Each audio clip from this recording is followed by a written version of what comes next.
Yo, it's your boy Ryan, Northwest Sports Fanatics, back at you with a new video. Today is Sunday, January 19th, 2025, with your boy Ryan and the Northwest Sports Fanatics. Make sure you guys subscribe to the channel.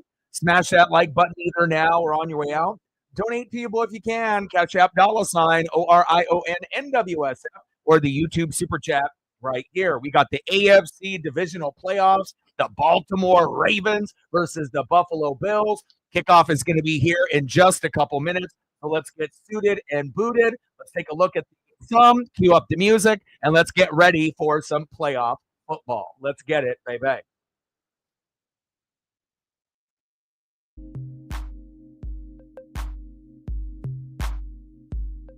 And on the thumb on the left is the OG Lamar Action Jackson. And on the right, the other possible MVP of the 2024 regular season, Josh Allen. And obviously, as you see, a little bit of snow on the field.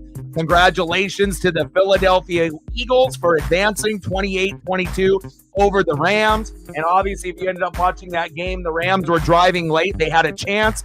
But again, like I said yesterday, I thought it was going to be a little bit lower scoring, similar to the Chiefs and Texan game. It was. And again, you got to give the Rams some credit. You know, where going on the road in a hostile environment, they put up more points than I think most people were expecting.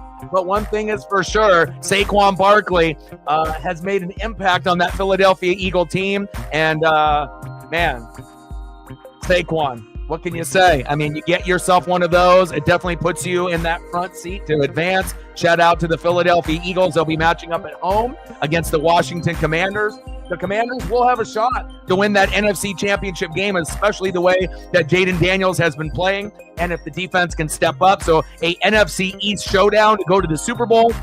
The Chiefs have already beaten the Texans, and they will have home field advantage. Now, who will they play? Will it be the Bills? Will it be the Ravens? We will find out. Captain with a tenor.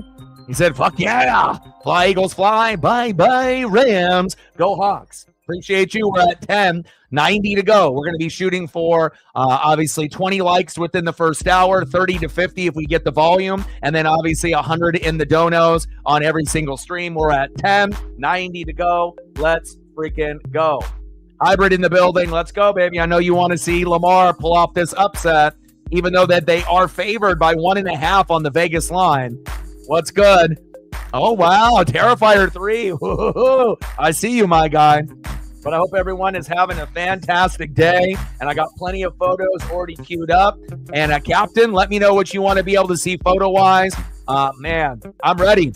I'm ready to be able to post these photos at any given moment. We got 4 different Lamars, and I can pluck more. We got a couple King Henrys for hybrid and all of the Ravens fan base. Got that new NFL Divisional floating logo that I've added to the stream. Let's go, baby. I'm always adding little extra gems to make the stream a little bit better, and I love that floating NFL Divisional. King Henry, are you going to be the MVP like Saquon? We will have to wait and find out. And we can't forget about guys like Mark Andrews, okay? You know, top 3 tight end for years and years and years. Obviously started slow, got hot. Still a top 5 tight end in most people's eyes, but no Zay Flowers. So there's going to have to be someone that steps up besides King Henry, right? Who will it be? Will it be Mark Andrews? Will it be one of the other wide receivers? Could it be one of the tight ends? We will have to wait and see. And then on the flip side, I got plenty of Josh Allen throwing it into the stands, celebrating with Bills Mafia, hurdling a chief player here, and we may see him hurdle. And again, if the Bills are going to win this game, you're probably going to need to see Josh Allen do this as well as Lamar a little. And obviously, he's going to keep his vision downfield. But again, another team that needed a running back to be able to kind of get Josh Allen to the next level. They don't have Stephon Diggs, no problem. They don't have Gabe Davis, no problem. But again, adding a James Cook, and I said this years and years and years ago when they were going against the Chiefs, if you don't have a top 5, top 10 running back, you have 0% chance of beating the Chiefs. And now they finally do have a top 5, top 10 running back, and we'll see if that will be enough for the Buffalo Bills. Both teams don't really have have a defense, but again, they will try to outscore each other. And could an X factor for the Bills be Khalil Shakir? We'll have to wait and see. Maybe Keon Coleman, maybe one of the other individual wide receivers, but this one will be higher scoring like we ended up seeing in that Washington Commanders Detroit Lion game. The Chiefs and Texans is like the Eagles and the Rams. A majority of those teams, 3 out of 4, minus the Texans, have a defense, right? And then in the other matchup here, obviously, as you can see, we know that these teams obviously are good offensively, but again, defensively, they play in spurts. Sometimes they play great. Sometimes they look lost. And we're going to have to see who can impose their will. And if you end up getting a defensive touchdown, a pick six, a fumble for a touchdown, or maybe a special teams touchdown, that could maybe be the difference in this game, just like it was for the Washington Commanders, winning 45-31 over the Detroit Lion fan base. And I know that fan base still hasn't recovered. Captain with a tenner, appreciate you. You let me know what you want to do for photos, and I got you. Thank you for the tenner to get us started off early. Hybrid in the building, rooting on his Ravens. Odin watching some horror movies with the 15-year-old. I see you. You got to make sure you're taking time with the kiddos and spending good time there. Cole in the building, no problem. This should be a good one. Captain, what's good, baby? Cole says, go Bills. I'm ready for this one too. And it's kind of sad. Like, we're really getting to the end of the season. After this game, we're literally only going to have 3 games left, right? You're going to have the AFC Championship game. Will it be Bills Chiefs, Ravens Chiefs? You got the NFC Championship game, Commanders and Eagles, and then you got the Super Bowl. And then college football ends tomorrow. We're going to be doing the Natty, the Ohio State University versus the Notre Dame Fighting Irish. And we'll also do Monday Night Raw week number 3 on Netflix. We'll do a double dip. So I'll do the play-by-play for the Natty, for the Fighting Irish, and obviously the Buckeyes. But also we'll do not necessarily move by move, but we'll definitely give our input on Monday Night Raw. I'll have that on in the background. Definitely excited for this matchup here today.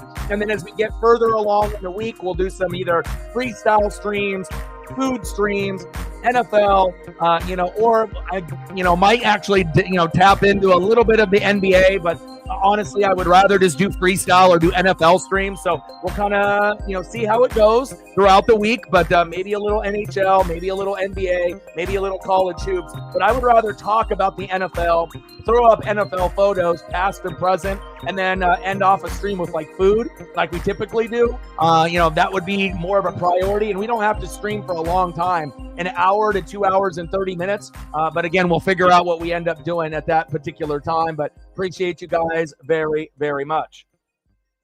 Could be one of the games of the year. That's absolutely true. And again, this one is going to go down to the wire. Could come down to whoever has the football last wins the game. Big facts. Megan in the building. Let me know what you want to do for photos so I can get you a few, obviously, from yesterday's support. So anything that you're wanting, let me know, and I got you. I'll take care of you. I sent you a message, but I don't know if you got it. And then I was talking about throwing up some more photos for you as we were getting into the food, but I think you already left the stream last night. So I appreciate all the support and everything that you do for the channel. Captain, appreciate you as well. Let me know what you guys want to do for photos, and I got you. Let's go. Daniel in the building, what's good? Yeah, again, I was looking at the schedule. I want to do Kraken. So NHL, NBA, obviously college hoops, and then maybe some freestyle streams, to kind of have filler content. But I was looking, the Kraken, have a few days off with some of their games. So, we'll have to kind of wait and see, when will be a good opportunity to do some NHL or to do some Kraken. And if it's not Kraken, if there's like a good matchup, yeah, I wouldn't mind doing that. So if I look on Tuesday, no Kraken. Wednesday, no Kraken. Thursday, we do have Kraken against the Capitals, so we could maybe do that one. I wouldn't mind, obviously, seeing the Caps and obviously seeing the Kraken on Thursday. And then on Friday, no Kraken. So we really only have one game after we do the Natty and Monday Night Raw. We only got 1 day in that 3 or 4 day span. So maybe we'll end up doing the Caps and the Kraken, I believe, on Thursday night. And then we'll sprinkle in a little bit else, material-wise, when we end up seeing it. And I know, I saw that, a fantastic win for them. Absolutely. Yes, and obviously, Alexander Ovechkin getting closer and closer at breaking Wayne Gretzky's all-time goal record Already has a lot of records, under his belt, and he's getting approaching a couple more, especially that big one. So, but yeah, we won't forget about the NHL or the Kraken. 100%, we will not. We will definitely get some Kraken in. And then let me know what you guys want to do photo-wise. If we got a couple minutes here, well, I can throw a few in before I start calling the game. So, Megan, you're up. Let me know, as well as Captain. Anything specific that you guys want, let me know.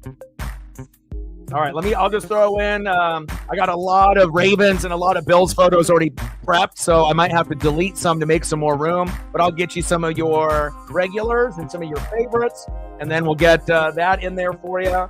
Owe you some from yesterday. Appreciate you. And hopefully this ends up being a fantastic matchup between the Ravens and the Bills. Let's go.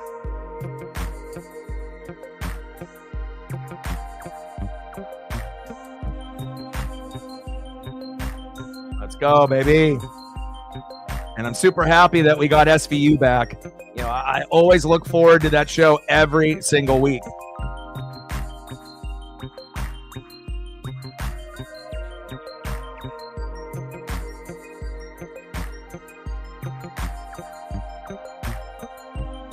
Let's go. And Captain, let me know what you want. I got you as well. I got to make some more room here.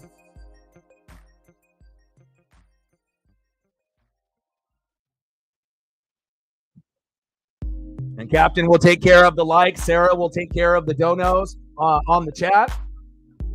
Let's go.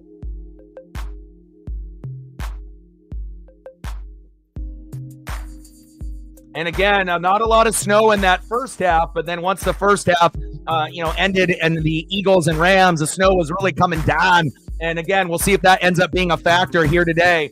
We know that Jalen Hurts didn't really throw the football a lot against the Green Bay Packers, but again, defense wins games, defense wins championships, and I know a lot of y'all that were watching that Rams-Eagles game, it kind of looked after Puka made that big catch that the Rams were going to win. But again, the Eagle defense stepped up enough late to be able to get the victory, and again, it shows you the Rams, Jared Verse, if you can get an elite pass rusher, it really does make all the difference. And defense wins games, defense wins championships, right? The Eagles got a defense, the Commandos, I don't want to say they don't have a defense at all, but what I will say is their defense has been getting better and better week in and week out. And again, definitely have been seeing the progression in the last month or so. And they were even able to get a pick six off of Jared Goff and make him look very mid and very average. And that was a difference in the game. And obviously these two teams are offensive heavy, but every once in a while, the Bills defense and the Ravens defense will make a big play. It just won't be as consistent as the Eagles and the Chiefs, where they're the most well-rounded teams left in this, obviously, NFL playoffs. Let's go, baby. I am ready. Jalen Carter is, and I know there was a lot of issues with his attitude and whatnot, coming into the NFL, from Georgia, but he definitely has proven that, he is a dog, and he is one of the best defensive linemen in the entire NFL, just like Jared Verse. Again, you need to be able to get pass rushers to be able to get to the quarterback. And again, Jalen Carter kind of, playing that D tackle, nose tackle Verse a little bit on the edge. Love being able to see defensive players impose their will. All right, baby, here we go. Yes, it will. And they're familiar with each other, too. Third time's the charm. Commanders and Eagles, I don't think anyone anticipated that. Everyone anticipated Lions-Eagles, but Jaden Daniels, the way that he's been playing right now, they definitely have a chance. It's not like 100% Eagles. Just like in this game, could go either way. Even though the Ravens are on the road, they were at home and stomped the Bills in week 4. But again, Buffalo at home, we're going to see who wins the line of scrimmage. O-line, D-line, defense, coaching, play calling. That's what's going to win this game. All right, Lamar, I see you.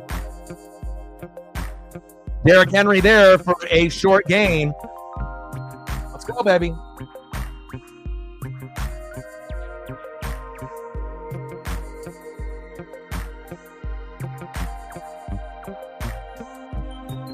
Yeah, and some players are going to be a better fit, with a particular organization. There's no guarantee that Jalen Carter would be doing the same things in Seattle, obviously doing that in Philly. You have to have the right supporting cast. You have to have the right defensive coordinator. You have to have all the right pieces lined up. And, obviously Jalen Carter is a perfect fit in Philly. But again, I don't think his stats would be as high in Seattle.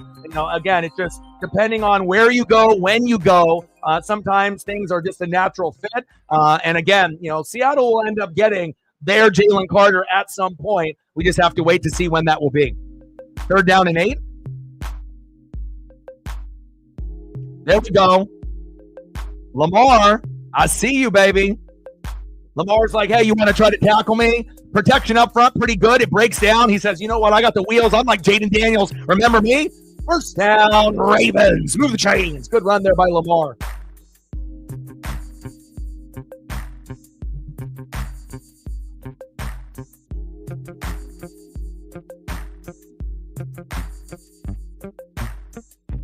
I'm very curious to see what protections that we get here up front. And again, O-line and D-line, who wins the line of scrimmage is going to win this game. And are we going to get any, tipped interceptions? Are we going to end up getting pressures?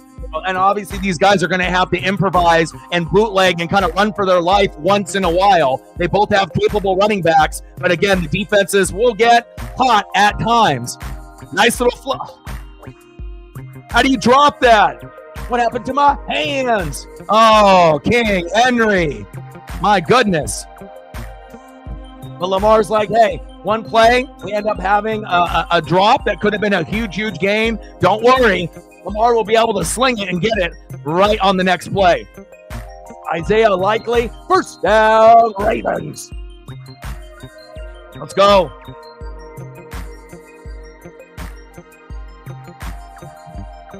And again, it could come down to whoever has the football last in this game. Lamar, look at him. Woo! Isaiah Likely getting behind the defense, and you can't forget about him. No. 1st down, Baltimore. Move the chains. There we go. And off to Derrick Henry for 2 yards. 2nd down and 8 at the Buffalo 21, and they are in field goal range, and they are looking for a tutty. We're at 10, 90 to go.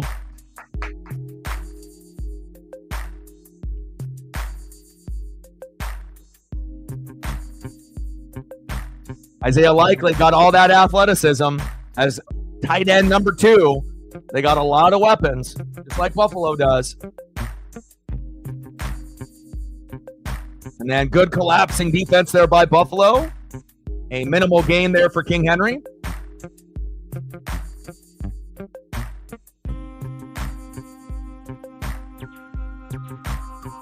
No worries. I appreciate that. Lamar Jackson, Isaiah Likely for 5 yards. 3rd down and 3. 3rd down and manageable. So you can definitely go to a guy like a Mark Andrews, Zay Flowers here today, and that could be the difference in this particular matchup. Pretty crazy to think that, with Zay Flowers, and they still feel that they're going to be able to win this game, and hard to argue. It's going to go back and forth. Touchdown, Rashad Bateman. Let's go. Oh, baby. And again, Rashad Bateman is going to be the new Zay Flowers today. And again, making his presence known. And again, Lamar is going to need someone that he can trust. And normally that's Zay, that's King Henry. Obviously one of the two is not playing. So now Isaiah Likely, Mark Andrews, and Rashad Bateman have to step up. And we've already seen Likely step up. And Rashad Bateman in the end zone, baby. There we go.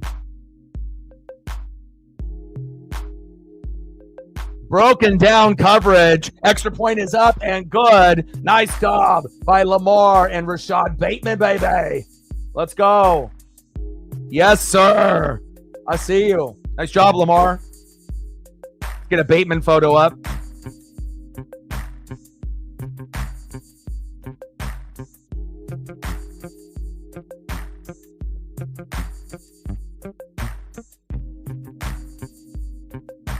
Nice job, Rashad.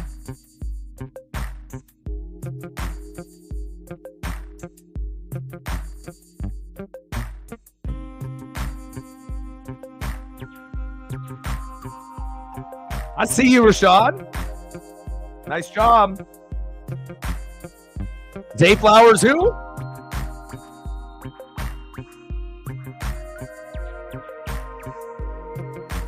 And I got to give him some love because, again, we got to go back to where it started. We got to throw a college photo up of Rashad Bateman. Not a lot of people remember where he came from.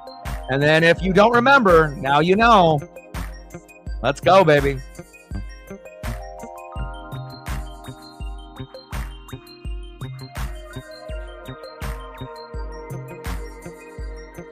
I think he's very underrated. I mean, again, in the early part of the season, for Isaiah Likely, again, he was getting more of the looks than Mark Andrews. The first, half of the season, Mark Andrews was, not really a factor at all. But after like the midway point, he was scoring a touchdown almost every single game. So like the first 8 games was Isaiah Likely, and then the last 8 or 9 games was Mark Andrews. But both are very capable of getting big plays, big first downs. They got good hands. They're decent route runners. And again, they both have kind of a knack for the end zone as well. So to be able to have 2 tight ends, not just one, definitely can come in handy.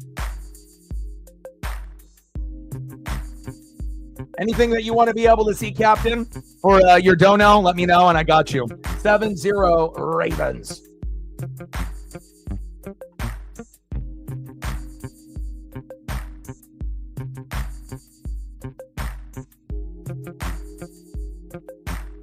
All right, Buffalo, your turn.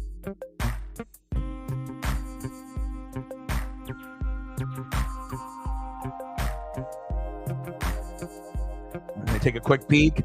Senators 2, Devils 1, Rangers and Canadians and Red Wings and Stars later tonight. Take a look at the NBA. We got Magic 45, Nuggets 40, Heat 128, Spurs 107 final. Sixers and Bucks, that's a decent game at 4 p.m. Nets and Thunder, Lakers Clippers, Bulls Blazers at 6, which I'll be watching that, and then Wizards Kings.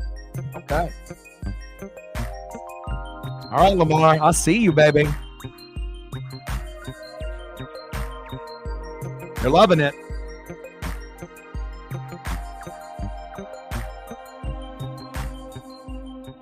All right, Rashad. Make your college proud, my guy.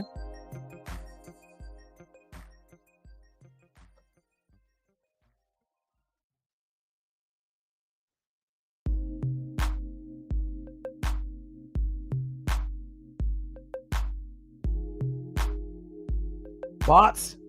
Josh Allen, I got you.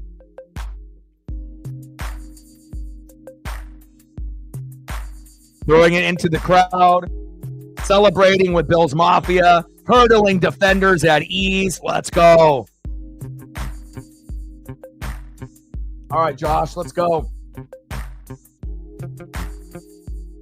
What's the weather like where you're at right now? You got snow right now where you're at?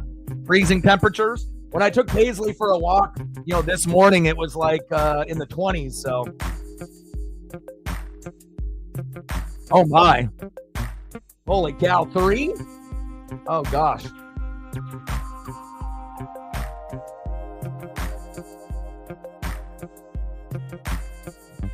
All right, here we go for the Bills. Man in motion.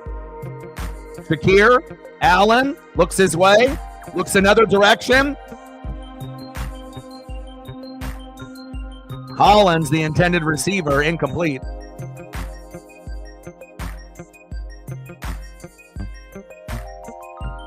James Cook up the middle there for 2 yards. 3rd down and 8 at the Buffalo 32. Yeah. It's winter here, summer there, right?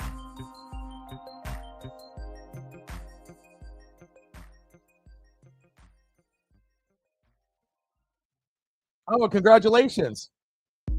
Proud of you. Nice. And it doesn't matter, what type of job it is. Like I said, when you need money to be able to pay for an apartment or furniture or bills, it's just being able to find a good fit, and it doesn't have to be obviously long term, but just something that you can be happy with for the time being until something other, something better comes along that you can take advantage of. Congrats. Josh Allen, deep middle. Khalil Shakir, first down, Bills. Oh, my. There's the Josh Allen that I know. Slinging it all the way to Khalil Shakir. Look out for him in this combo. Nice job, Allen. Move the chains.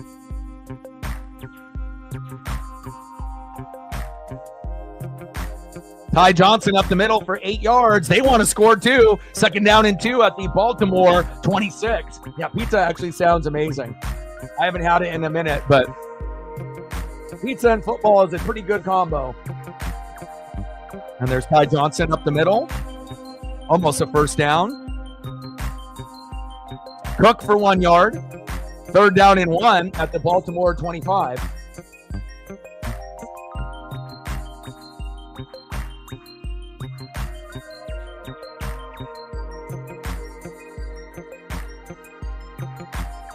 Let him know, Romo.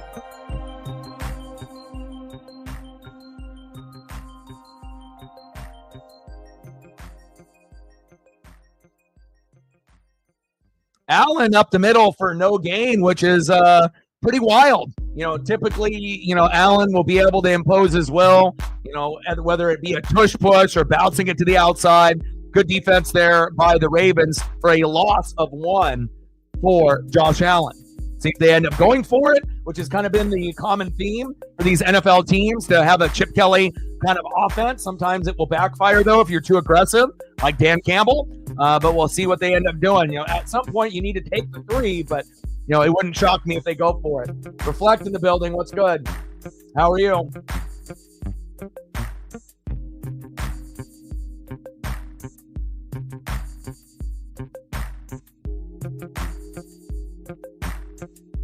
That is a good question. I haven't seen him out there yet, but I assume he'll probably be playing.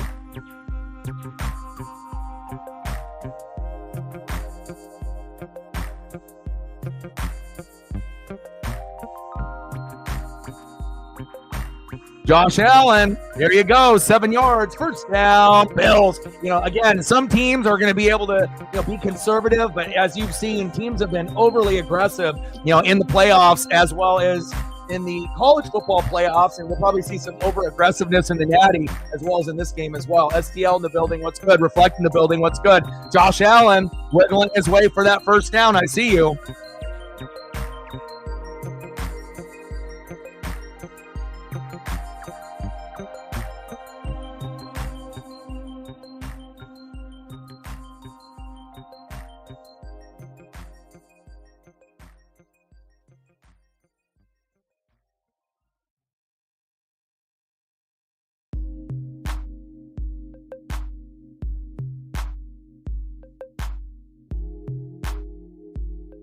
First down and 10, hands off to James Cook. Cuts outside, breaks a couple tackles, almost to the 1st down marker. I see you. James Cook again. 1st and goal at the Baltimore 5. Move the chains.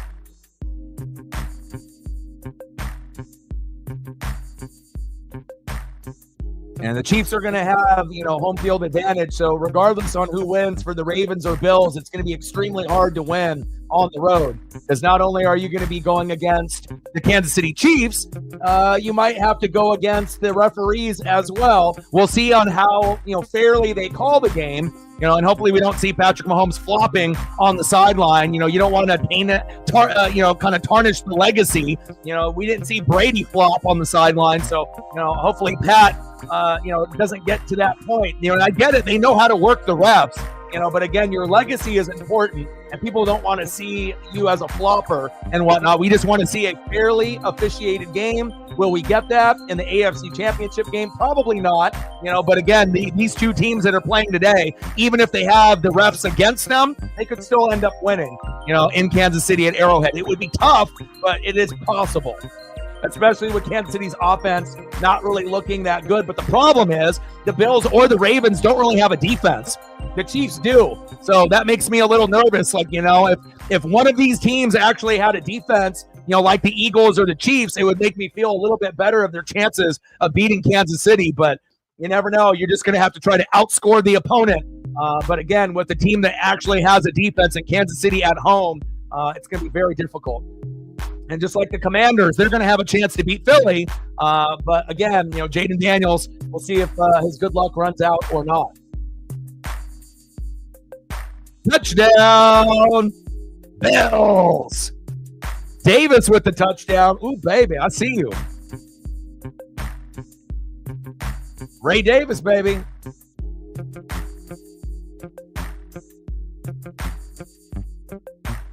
Nice job, Ray.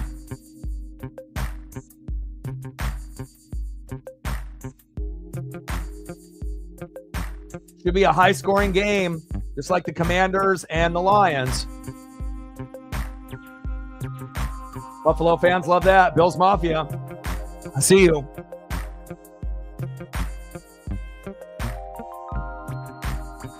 All right, Ray.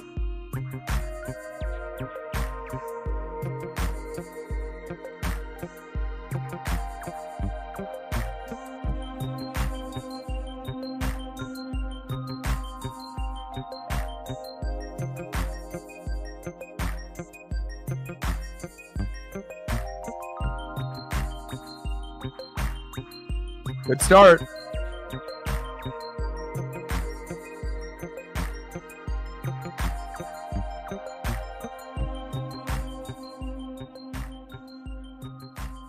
All right, Lamar, your turn.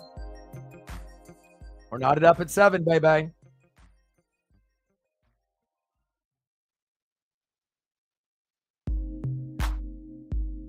Yeah, but the thing is that they have better offenses than the Chiefs, but their defense is drastically worse. They're not even in the same level defensively, compared to like the Eagles and the Chiefs. So again, you might be able to put up big numbers, against bad teams that don't have a defense, or even good teams that don't have a defense. But again, that's been the reason why these two teams haven't been able to get to the Super Bowl against the Chiefs, because they're the most well-rounded. Offense isn't very good this year, but defense is still very, very good. And again, if they're going to get some of the questionable late hits or personal foul calls that are kind of bullshit, that could end up changing the dynamic of the game overall. I mean, the only way that those penalties won't make a difference is that if either one of these teams can have a big lead on Kansas City where they're up by like 14 the whole game, and then it may not matter, if they end up getting a couple cheap penalties late because they already have a big lead. But if it ends up being within 10 points or less, a big third down penalty could give some Uncle Mo and momentum and spark that team. So we'll see how it goes, but it's definitely going to be a battle trying to beat Philadelphia in Philadelphia and Kansas City in Kansas City. And I know a lot of y'all were hoping for a Lions-Bills Super Bowl, but again, it's a cute story. But again, you're not typically going to have both teams make it to the Super Bowl that don't have a defense. Usually it's both or at least one. So again, we might be able to see that scenario in the future, but we'll have to wait and see. 7-7, Ravens and Bills.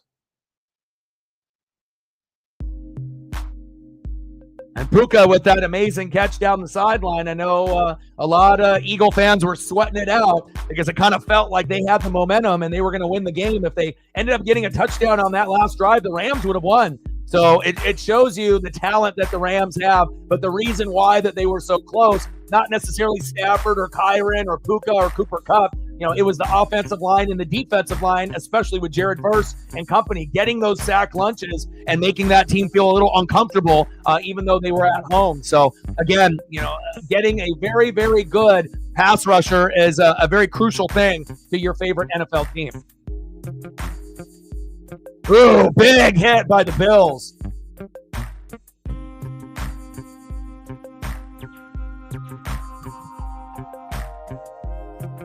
I will agree to that.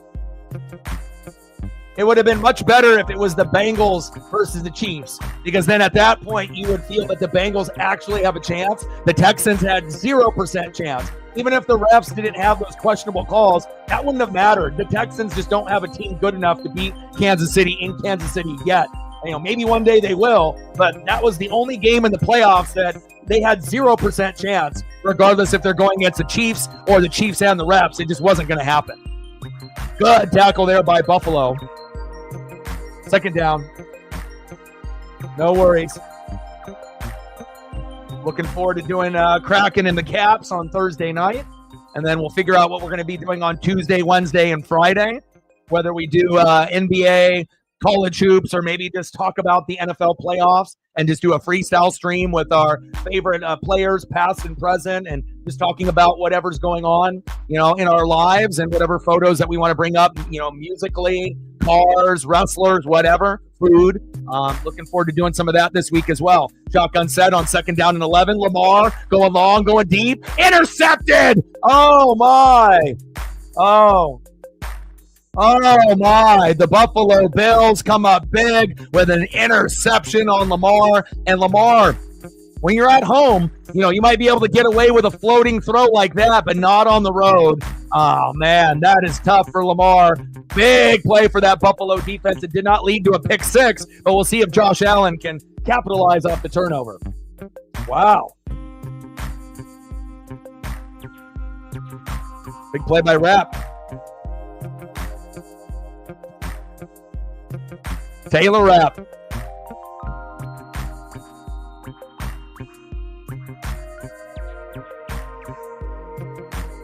Defense wins games. Defense wins championships. And again, both of these teams don't really have a defense, but every once in a while, if you make it easy for them, they will make a play. Nice job.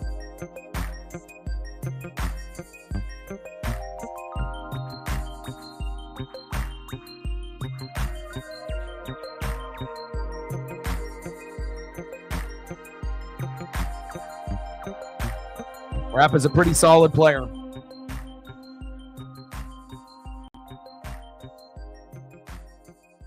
Yes, a little Pacific Northwest. Yeah, that was good to see. I mean, again, they played Winnipeg, and Winnipeg is one of the best, and that was a few days before that. They were tied 1-1 all the way to the third period, and I turned it on in the third, and I was thinking, oh my God, are we going to actually win a game? And then, of course, Winnipeg got a goal with 27 seconds left in the third period, and we lost 2-1. So for them to bounce back after that crushing loss and to win 4-2, that feels good. Blazers and Kraken are both, kind of bottom five respectively. But again, when you got favorite teams, you just got to keep rooting for them and hope things get a little bit better. Matt in the building, what's good? Yes. Yes.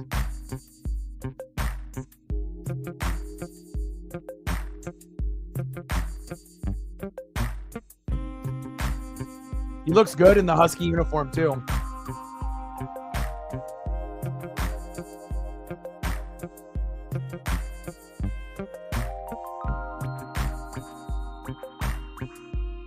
See if we can find one of Taylor when he was at UW. Good game so far. And again, these are the two of the most explosive offenses in the NFL, two of the top, 3 or 4. And again, they put on a show every time they play.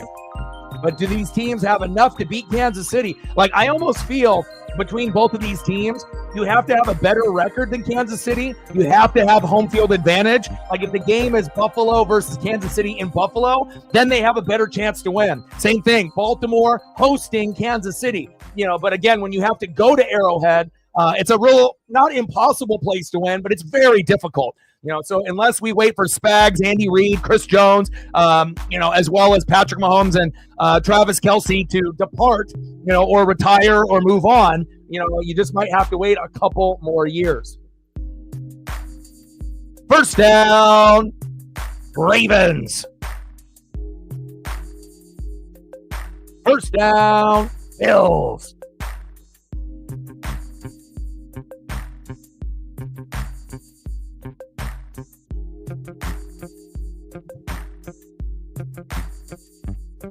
What's going on? Work? You were talking about quitting your job.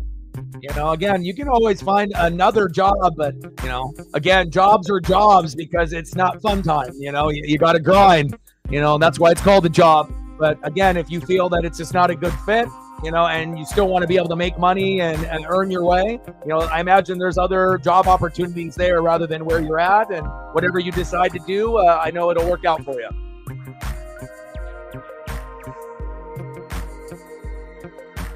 Big penalty, offensive holding there. Second down and 22. Oof. Gotta limit those penalties. To go from 2nd and 12 to 2nd and 22, not ideal.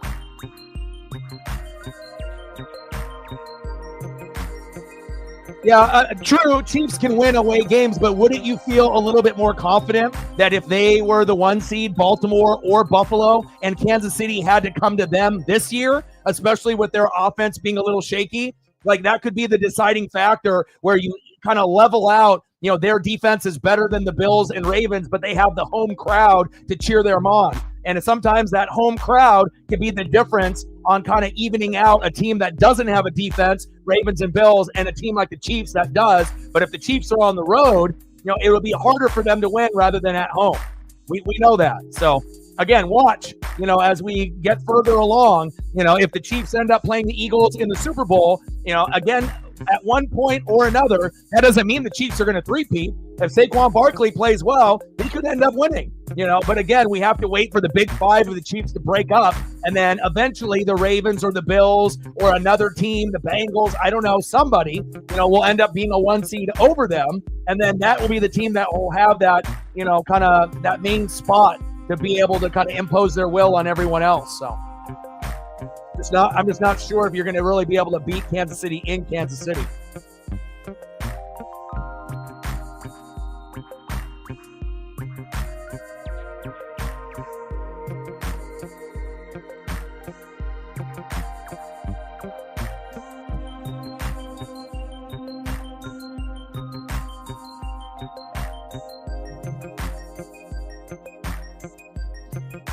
Allen with the keeper on 2nd and 17. No game. 3rd down and 17. And then we got a Bill player that got pushed down.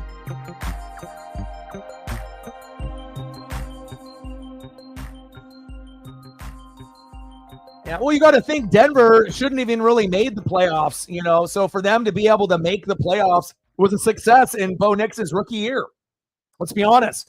You know, same thing with Harbaugh and Justin Herbert. Those two teams weren't necessarily automatic bids to the playoffs. They had to earn it, and they played much better than anticipated. But when you get to the playoffs and you end up playing a team like Buffalo on the road, like imagine if Denver had a better record and they had home field advantage and played Buffalo at home, do you really think that they would have got mashed like they did? Fuck no. They would have probably actually had a better chance to pull off the upset because of the fans and the crowd. Right? But again, it's just like you have to have building blocks. You know, you just can't expect your team to go all the way right away. You know, you have to take baby steps. You got to crawl before you walk. You got to be able to build up the O-line, build up the defense, get better weapons for Bo Nix to go to. You know, you don't really have enough running backs or wide receiver help. You know, it's like you need more than just Cortland Sutton. You got to have more than Ladd McConkey, and that's why the Broncos and the Chargers lost. They don't have enough. You know, they have a good starting point, but they need more. You know, and once they get more help for those quarterbacks, that's when they're going to go deeper in the playoffs. Facts. And you got to think you're going against Patrick Mahomes, Josh Allen, Lamar. You better be fucking good. You know, Joe Burrow. You know, so it's like if you're going to be able to take the next step, those are the guys that you're going to have to beat. You know, and if you're not on the Joe Burrow, Lamar, Josh Allen, Mahomes level yet, then you can't expect to win. You know, even though we know the defense, you know, the Nick Bonito, there was a lot of, you know, guys there. But let's be honest, a lot of teams that would have went to Buffalo would have got their ass kicked. It's just a hard place to play. Same thing like going to Kansas City, going to Baltimore, going to Philadelphia. It's not easy to be able to win in these places. So, and, you know, who gives a shit about what Rex Ryan says? You know, a lot of these guys are a bunch of jabronis.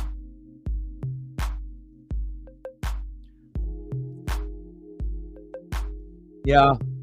At some point, you knew that good luck was going to run out. But after that Puka catch, I was like, oh, shit. Like momentum, like it kind of felt like they had a good chance, and they did. But again, Philly's defense, you know, pressured Stafford to make that kind of errant throw to the sideline, and that's all she wrote. But they were like in striking distance of winning the game. So it shows you if you got a guy like Jared Verse and you got a good defense and you hit on your draft picks, again, that could, you know, give you a little bit more of you know, to get you a little bit closer. Yeah, and I mean, the Dodgers keep signing more and more players here and there. I mean, they got plenty of people, you know, that can make things a little bit better, you know, for the Los Angeles area with all the fires and the recovery and the Palisades and everything out there. You know, it's a horrible story, you know, but again, it looks like the community is, you know, kind of coming together and whatnot. But Yeah, I mean, the Dodgers, I mean, you know, it's the Dodgers world, and we're just living in it, you know. So, again, we just have to hope that the Mariners can make some moves, even though we've been pretty silent and quiet so far.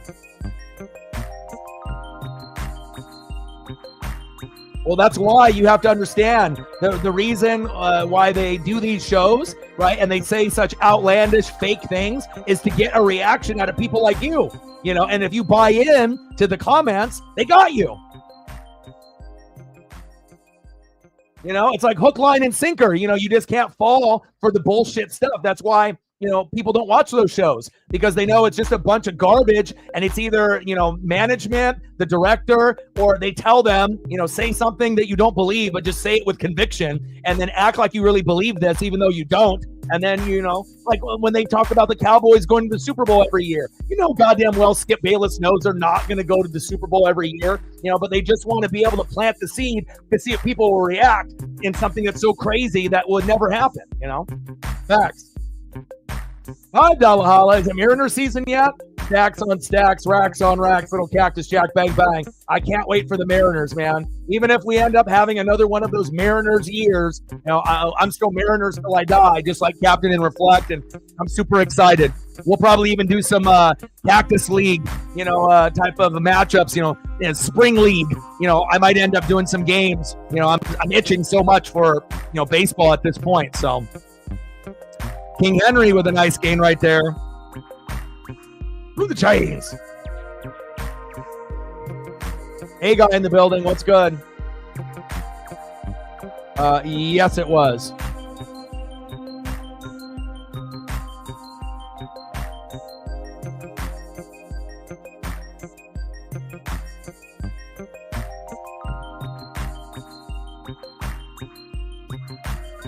End of the first quarter, 7-7 Bills and Ravens. But again, a lot of these shows, you know, they have like, you know, the arguments and the, you know, again, that type of sports talk is dead. And the way that they feel that they can lure people in, like, is when they do top 10s and top 5s, and then like they leave out, you know, someone that's obvious. Like they end up having top 5 quarterbacks, but Lamar's not on the list, or they have top 5 and Josh Allen's not on there. And then you're like, hold up.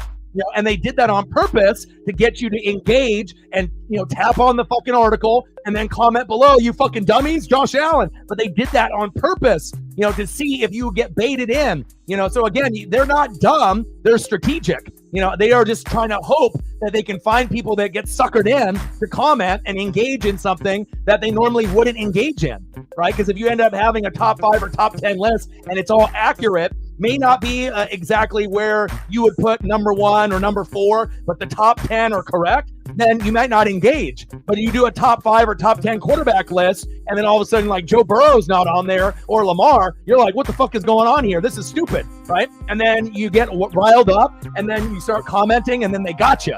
So that's why you have to be kind of careful, you know, in what you watch and what you engage in, so that way you can keep your mental health, you know, normal, because it's all strategic.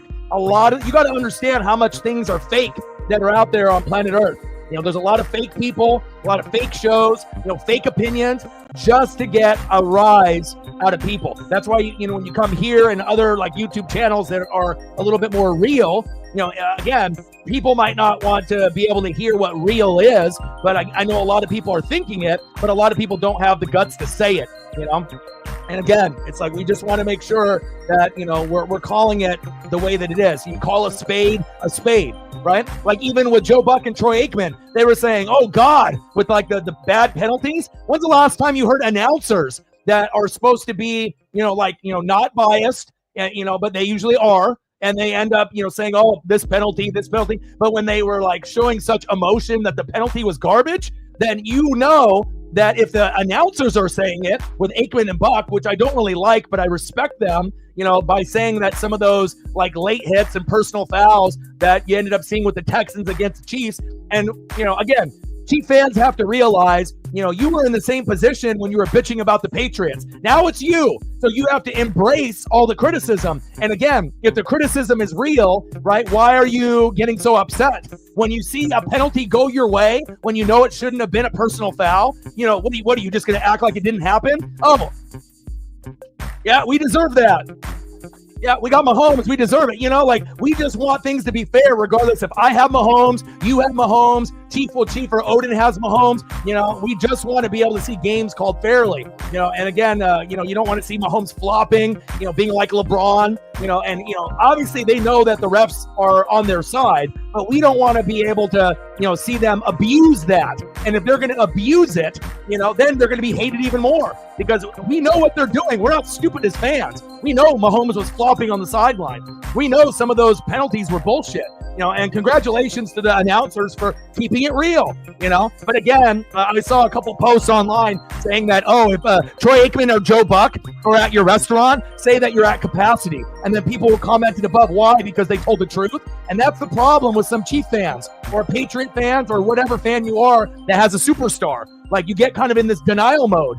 If you're getting an advantage, it is what it is. You can't have hundreds of people, saying that this is happening and you're like, no, it didn't happen. Yeah, it's happening, and that's what happens when you're a superstar, right?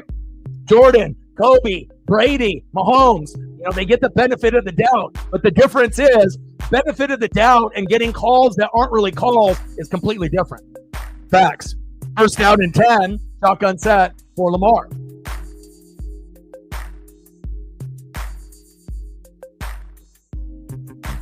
Go Lamar! Go Lamar!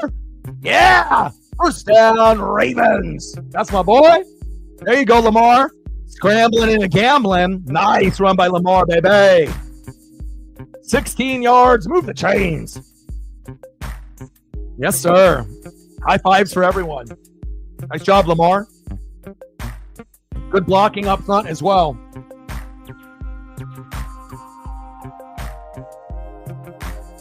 We're at 15:85 to go.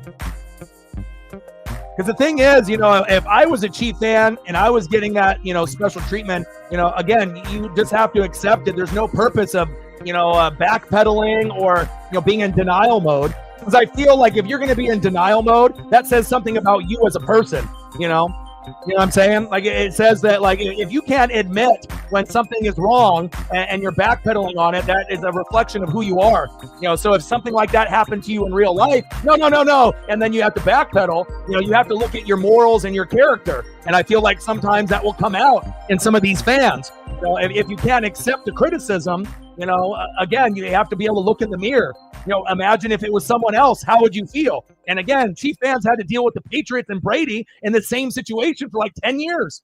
So, I mean, it's come full circle now. Now you just can't act like it's not happening to you, right? And the same thing we would say for Lamar or Josh Allen if they were getting special treatment. It's not just the Chiefs are, back-to-back champions. It's just a simple fact that, they're getting extra things going their way when they're not really penalties. And it sometimes dictates the outcome of games, getting drives that normally would have led into a punt, and then it's an automatic first down, and it changes the momentum. We just want things to be called fairly.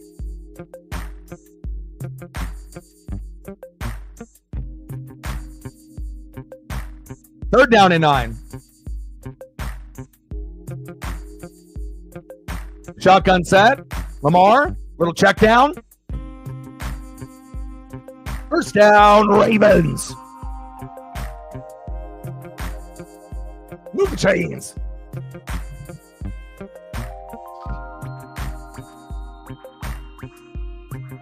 Yeah, a lot of bots. Oh, yeah. Well, we'll get that with the Mariners. Yeah. But I'm definitely excited for the new season. Again, I'm going to try to do as many games as possible, 150 plus. That'll keep us busy from April till hopefully October. Shotgun set, Lamar, play action fake. Oh. Come on, Mark. Fucking A, help Lamar out. Lamar's like, come on, man. I'm hurdling. I'm running. I'm throwing. Come on, Andrews. I mean, if it's going to be like that, you're not going to get the ball, and it's just going to go to Isaiah Likely instead. Come on, Mark. Couple of easy drops, and not only this game, but in the last game as well. But the last game had snow, right? This one, the weather is the same kind, but it doesn't seem as ferocious weather-wise just yet. I know the ball's a little slippery out there, but some of these catches are doable. Oh, look at Lamar. Fumble. Oh, shit. He scooped it. Oh, my God. Go. First down, Buffalo. And that's why, Buffalo at home, again, I know a lot of people love Lamar and they love the Ravens, but home field advantage is a real thing, especially in the divisional round in the NFC AFC championship game. And now we've seen a couple mistakes from Lamar, kind of like Jared Goff. We'll see if Buffalo can take advantage here. Bad snap by the center. Lamar recovers, tries to hit him with a juke, and then the ball just comes out before he actually goes down, gets whipped around. A nice scoop and almost an attempted score by Buffalo's defense. Von Miller. That looked like Von Miller on Denver. Woo!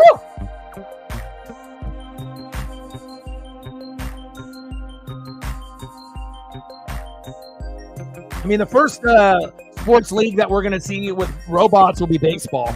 Again, you can end up having scoreboards that can show you miles per hour and it can show you where the pitch is. But again, it won't be no humans. We're going to have still at least a human behind the plate, you would assume. But it wouldn't shock me at some point or another if robots are integrated. Obviously in MLB before anything. Yeah, Von Miller looking like he was young coming out of college. First and goal. Khalil Shakir, Josh Allen, letting their presence be known. Watch out, hurdling, throwing. Khalil Shakir, his most reliable target. James Cook, we haven't heard his name too much. And then you got Shakir and now Cook, and you're going to go Cook again and then take the lead. Got to have a top 5, top 10 running back instead of a bunch of those RB2s and RB3s. We were saying that for years and years and years. And then finally someone in goddamn Buffalo listened, and now they actually have a guy. He may not be as good as Saquon Barkley or Derrick Henry, but at times he can put up numbers like them. Facts. And that could be the difference in this game. James Cook.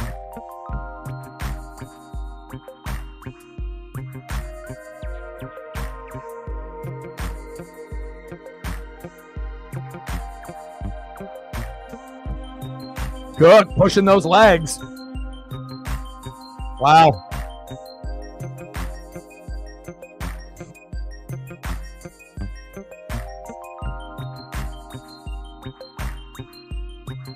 Yeah, but I don't know if you're going to see the same type of effect as Saquon did in the last game as King Henry in this game.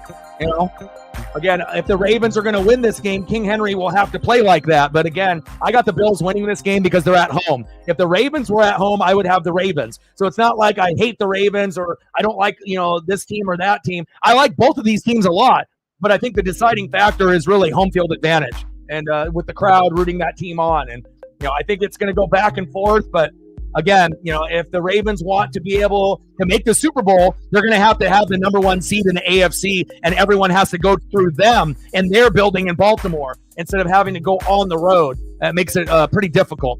Touchdown, Josh Allen.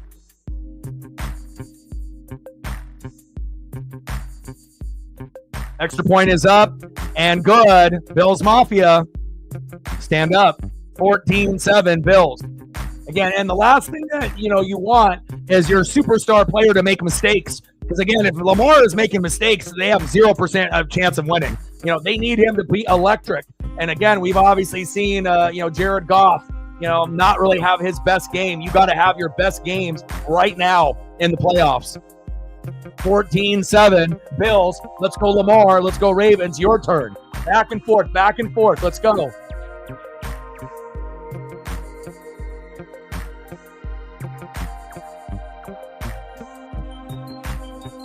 Yeah, and again, Baltimore is very, very capable. Now, if Baltimore had McDonald's still and they had a better defense, then more and more people would be picking even Baltimore on the road. But if you got teams that are pretty even on offense, but, right, Zay Flowers isn't playing, so they're at a disadvantage, right? Mark Andrews with the drop, Lamar with some mistakes, right? And they're on the road. Defense isn't very good. Neither is the Bills. But again, it's just about making those plays. You already seen the Bills with a pick, a Bills with a fumble, right? And again, it's I don't think they really have an answer. The only way that you can kind of even out being on the road is if the Ravens have an elite defense. Then they would have a better chance winning this game. But since they don't, it's going to be much harder for them to, be the victors at the end in this matchup. They're going to need a pick six, a fumble for a touchdown, a special teams touchdown. They're going to need something extra, Baltimore, if they want to make this a game, right? And obviously, we would assume Derrick Henry will go off at one point or another, right? And we'll see a King Henry play. But in this kind of game, King Henry is going to need to score like 2 or 3 times and have like 150 yards. I don't know if you're going to get that. That might be the difference. And again, Zay Flowers is a huge disadvantage in this game, in my opinion, even though Rashad Bateman played very well up to this point.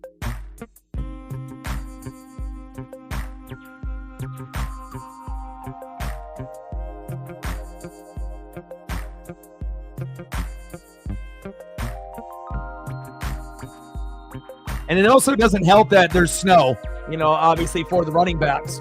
Obviously Saquon was able to, find a way, but we'll have to wait and see if King Henry can find his footing as a bigger back and he can rumble down the sideline for a couple big scores for the Ravens to kind of even this game out. 14-7, Buffalo. 3 more likes of 20. Let's go.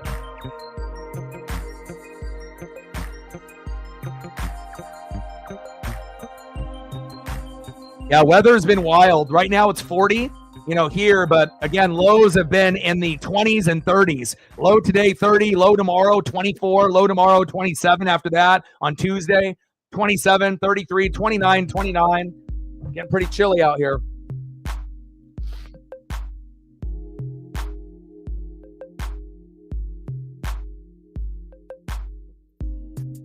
Yeah, again, Baltimore has to play one of their best games, to be able to win. Because you already know Josh Allen will do Josh Allen things with his arm and his legs. James Cook is a very good back, not as good as Derrick Henry or Saquon Barkley, but not very much lower than those guys. Like, if those guys are at the top, James Cook is still top 10. Like, even if he's like 7 and the other guys are like 1 and 2, that's not much of a difference. Like, you can still put up a similar stat line. And again, I really feel that home field advantage is going to be the biggest factor in this particular matchup. Can't have any more mistakes if you're Lamar.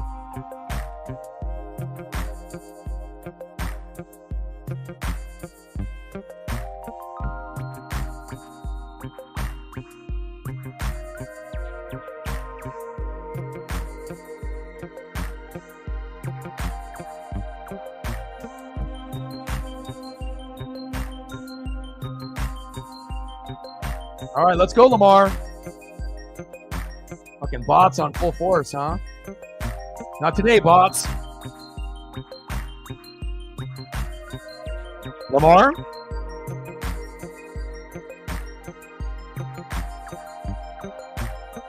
Nice. Little late hit there out of bounds. Now, if that was Patrick Mahomes, that would have been what? Automatic first down on top of the first down, right? Why wasn't there a penalty called here with Lamar on the sideline? He was already out of bounds. That should have been a flag, right? I mean, if we're going to call it fairly for everyone. And also, in that Chief Texan matchup, there was a couple of hip drop tackles that were illegal that they got away with that didn't get called either. So again, it's not just Mahomes flopping or they're protecting Mahomes. Like, the defense is also getting away with stuff that normally other teams can't get away with. Like, as soon as you see a hip drop, that flag comes out, and then the Chiefs do it, and then there's no flag. So again, that's why people are saying things are rigged, things are, biased, and they're protecting that team, trying to make history, So again, if those things are really happening, it's not like people are making it up. It's actually happening. You have to be able to admit that, this is not really, fair, right? We want to just see things called fairly.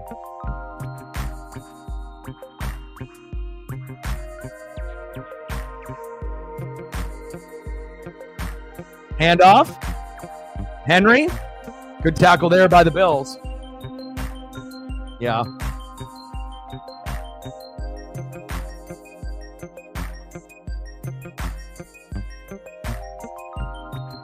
Yeah. But also, too, It could be like Justin Herbert, 3 picks all year, throws 4 against the Texans and loses. We have seen some quarterbacks that were very, very good in the regular season, but played like shit in the playoffs. And it shows you have to go from, a boys game to man's game. And you can be great in the regular season, but the playoffs is a whole another stratosphere of play. You can end up having a great regular season and at some points maybe coasting, but at some point, you're going to have to play your best ball in December, going 3-1 or 4-0, as well as you go into January. Ooh, Oregon's women.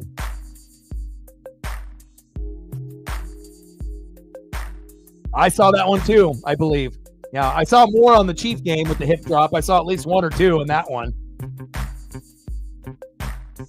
14-7, Buffalo.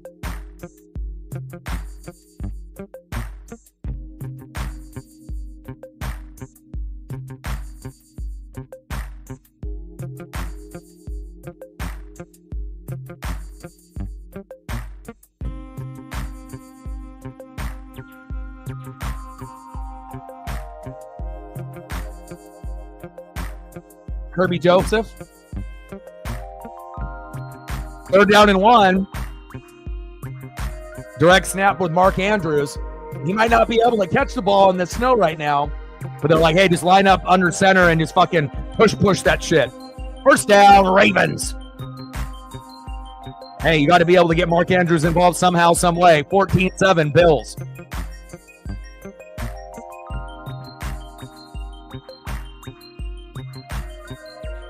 Well, Jared Goff played terrible. The play calling by Ben Johnson was terrible, and the defense was terrible.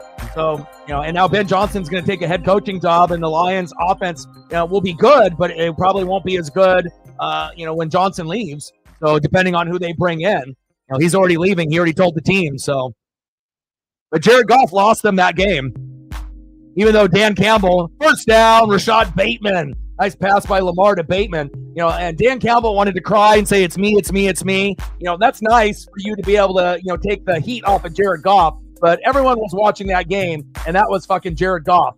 Lamar to Bateman, and they're about to get into the end zone, baby, with King Henry here. Give him the ball, baby.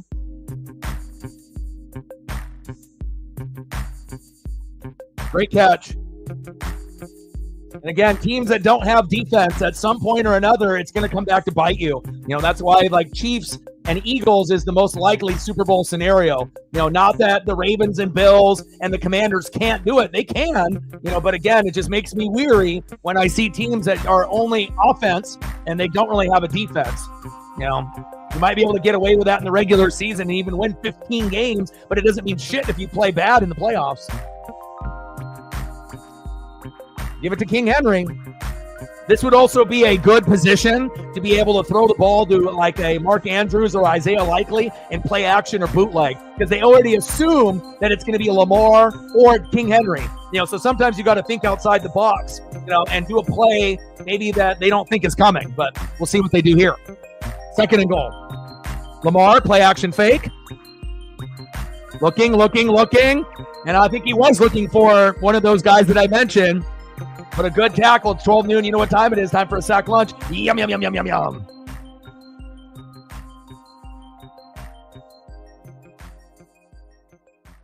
Yeah, and really the pick 6 was like the changing point in that game by Quan Martin. When Quan Martin hit that pick 6, you kind of felt the game was, getting out of hand. And, Detroit just couldn't get into the flow. But fumble by Goff, pick by Goff, and then that stupid-ass play by J-Mo throwing the football, stupid. That ended the game for them. You can't just get all cute and act like you're playing like a bottom feeder team like the Jags. You're playing a fucking top tier team in the playoffs. Little check down. Oh, almost another interception. Wow. 3rd and goal.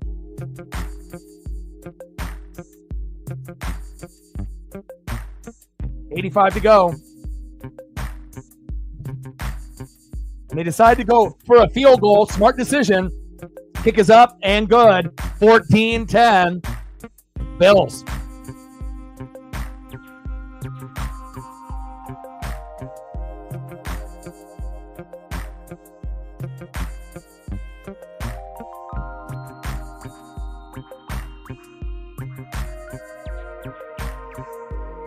And he hasn't been very reliable this year, too, so everyone holds their breath when he kicks. Nice job, J-Tuck.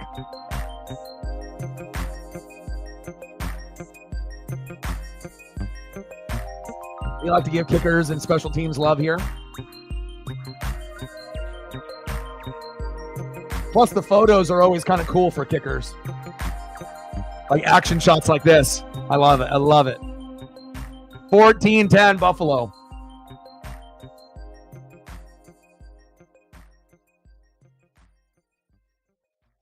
Yeah. Good pressure, obviously, by Washington as well. And also I think that if I'm really being honest, when he ended up getting popped, I think he had a concussion, and I don't think he was supposed to play. And I think that that's why his play was kind of erratic after he had got hit late and got hit in the chin and then went to the sideline, and we saw Teddy Two Gloves Bridgewater come in for a little bit, and then we saw the J-Mo reverse and the touchdown. I think that Goff had a concussion, but they just let him fucking go back in there because he wasn't really the same after that big fucking hit, in my opinion. And again, if Goff is going to have a bad game, you're not going to win. And again, David Montgomery not being healthy, that hurt as well. People were assuming that David Montgomery was going to be 100%, and it'll be Gibbs Montgomery. But if you notice, Montgomery barely played in that game, and they needed him in that game. So there's a lot of factors. Offensive line didn't do a good job. Obviously Goff, bad game. Ben Johnson in the play calling, terrible. J-Mo with that fucking stupid ass throw. I mean, there was a lot of reasons, but I really do think that, he had some kind of concussion, even if it was a mild one, because it just didn't seem that Goff was in the right headspace after that big hit, And again, we've seen Goff have a perfect game in the regular season, go 18 for 18 for 280 yards and 3 touchdowns and no picks. So we've seen him do a perfect game, and we've also seen him play bad. But I think we also have to give credit to Washington and make sure that we realize that their defense was great. And they definitely made it more difficult. They don't have a defense either, like the Chiefs or the Eagles, right? As well as this Bills and Ravens. Washington doesn't have a defense, but their defense has been sneakily good after the last few weeks, and they've been able to make plays to help Jaden Daniels out. Because if you remember, in the last 5 games previous to that last game against the Lions, the Commanders won with Jaden Daniels on the last play of the game in 5 straight games, and they won them all. What are the chances of that happening? Not very high. So again, a little bit of luckiness, a little bit of luck to be able to win the game on the final play, for a whole month straight, 4 or 5 weeks in a row. That typically doesn't happen, let alone to a rookie, with a rookie coach and a rookie quarterback. So.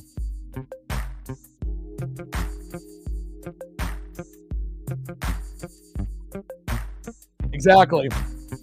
Right. Perfect game and 5 picks in a game. Exactly.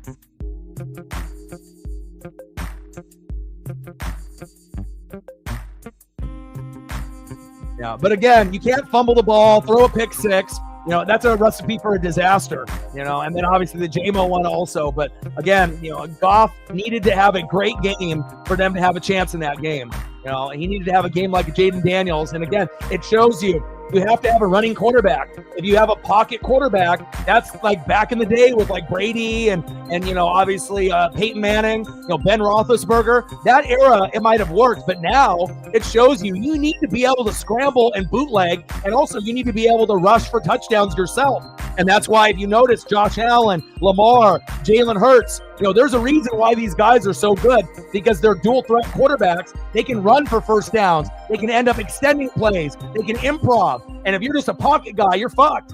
And that's why we've seen Sam Darnold get fucked up, Goff get fucked up. These guys can't run. I mean, they might be able to run a little, Brock Purdy, but these guys are primarily pocket guys, and the league has changed. You have to be able to scramble and run away from people and run sometimes for 10 to 15 yards. And if you don't got the ability to do that, you're at a huge disadvantage.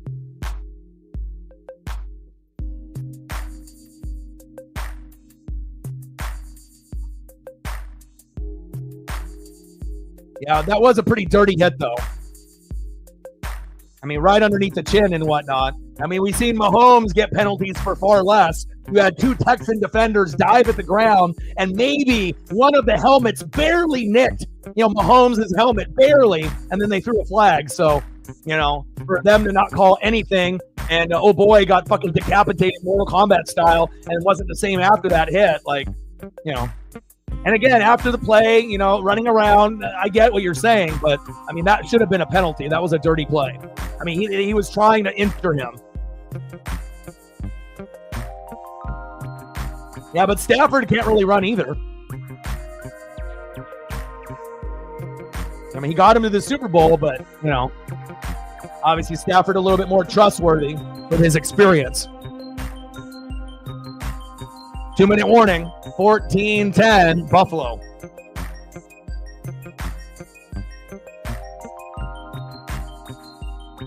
Good first half.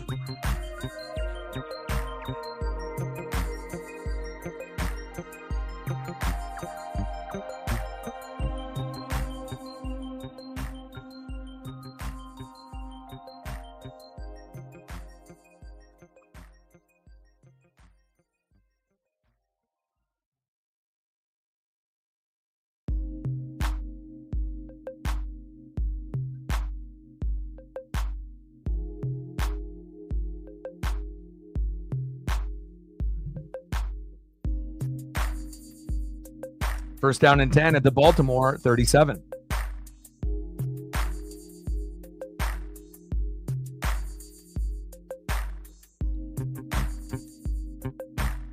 Got to get King Henry the ball. Hasn't really been a factor.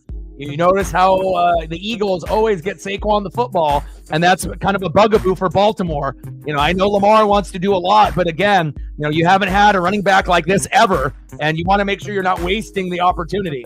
You have to get King Henry opportunities.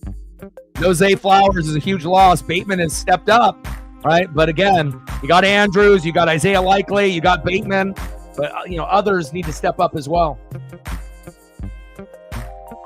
And there's a pretty good possibility here that they're going to score another touchdown and be up 21-10. And if that ends up happening, that might be a wrap for Baltimore. Again, Baltimore beat Buffalo and beat them bad early in the season. And again, really the only scenario that I could see Baltimore winning this game is if they were at home. Then they would have a chance, but you know, we'll see. That big defensive play better happen at some point, or it's going to get out of hand.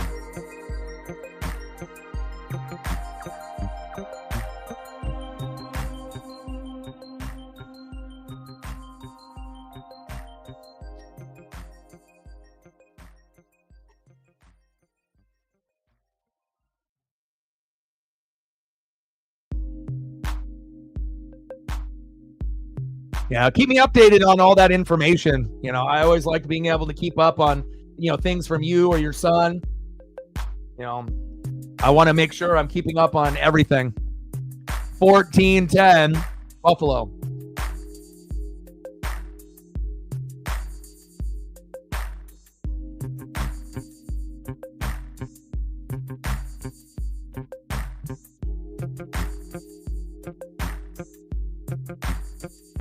Second down and 1. And it definitely feels like, again, Buffalo is going to get a minimum of a field goal, but possibly a touchdown.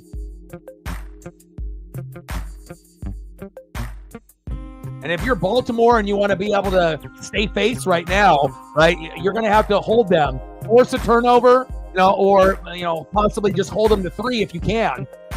But, you know, getting the ball obviously back would be great. But again, this defense really isn't the same since McDonald left for Seattle's head coaching job. Like, you know, it doesn't have that same type of intimidation that we used to think of Baltimore's defense. They're kind of soft now. You know, before it was like very intimidating. And again, you were scared of them. Now, no one is scared about Baltimore's D anymore. Like, they respect some of the players that are there. But, you know, let's be honest, it's not the same.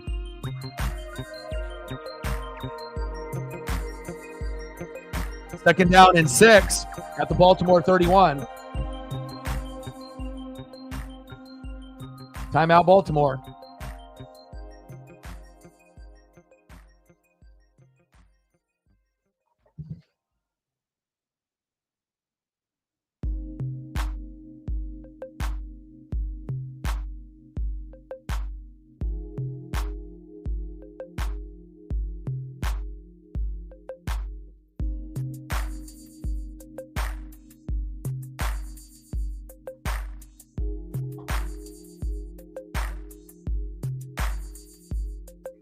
Oh, bots are in full force. And I want to give a special shout out to all of the people in the room and all of the regulars. We've had a really, really fun, college football and NFL season. It didn't really work out for a lot of our favorite teams, especially mine. But again, I had a blast being able to, watch games and call games and interact with you guys. And again, we just have to keep grinding, and we never need to compare ourselves to any other channel. We just need to be able to just grind it out and know that our time will come at the right time, and whenever that is, I don't know. But again, we're gonna have a lot of fun moving forward in 2025. I'll do a little bit of NASCAR. It'll be back. Daytona 500 next month. In February, we'll do a little NBA, a little college hoops, a little NHL, some freestyle streams where we talk about NFL and food. I'm really looking forward to it. And then obviously, I'm really, really looking forward to Mariner baseball. And not only the Mariners, but some of your guys' favorite teams as well. And we'll sprinkle in a little bit of Dodgers and a little bit of some of your favorite teams. I usually try to do 1 or 2 games for Sarah and the Cardinals, a little bit of Braves, a little bit of Yankees, if the Mariners have a day off. But we'll definitely be grinding very, very heavily. Appreciate you guys. 14-10, Buffalo.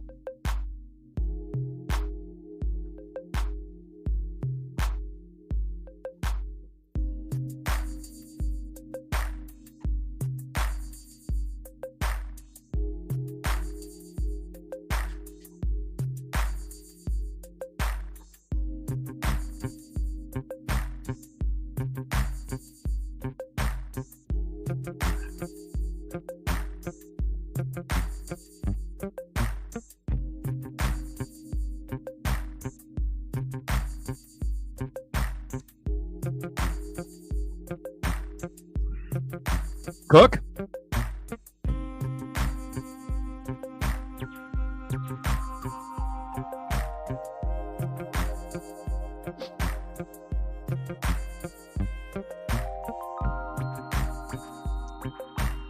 Another timeout? Why? What are they doing?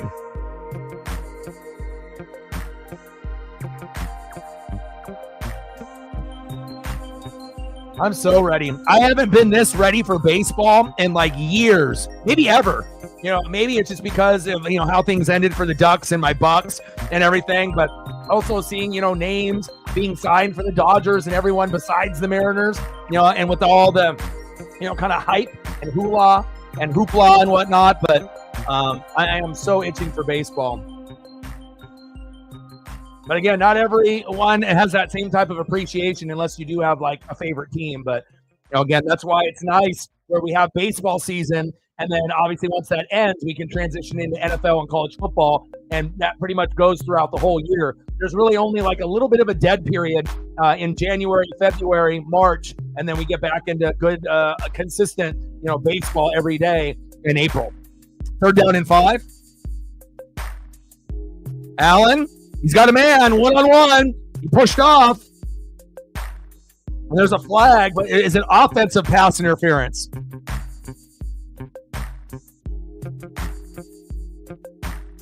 So they're going to give it defensive pass interference, but that looked like offensive pass interference.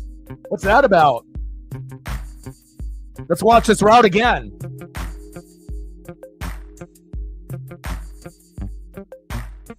Okay, as I watch the replay again, they're locked up together, but then there's a push-off by Coleman. That's offensive pass interference. I mean, obviously, or there's no penalty at all. That's offensive pass interference or no penalty because they were both holding each other. But there is a little, at the very end, that is a terrible, terrible call. I agree. That was offensive pass interference or pick up the flag, and that was penalties on both guys offsetting. Allen, hands off. Cook. 4-yard gain.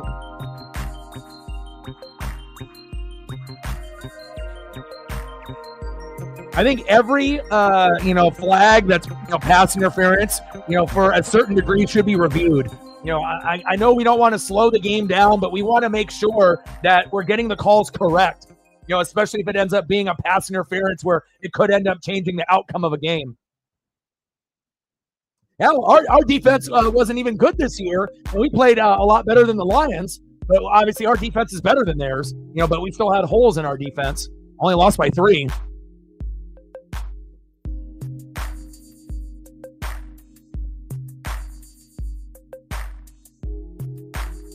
Yeah, I got to take a timeout. 3rd down at 2.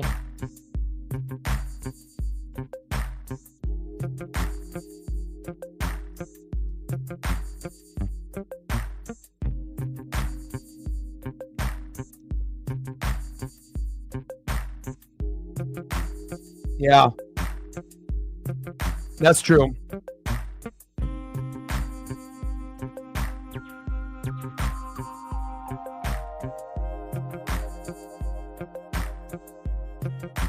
Yeah, but you're young, You got to understand, you being in, your early 20s. Imagine watching sports, for 30, 40, 50 years. You have to realize once you get older and you mature, and understand, you're not going to get what you want all the time with sports teams. Like sometimes, it takes a long time to be able to get a team that's good enough to go all the way. Allen, touchdown, Buffalo. And this one might be over. I mean, it's not over, but again, whoever has home field advantage in this particular scenario, that's the difference right there. And they didn't need that, that pass interference call, because maybe they would have held them to a field goal. But now getting that pass interference call and getting that hometown call by the refs, now it's 21-10. And I don't really see really any way the Ravens are going to win this game.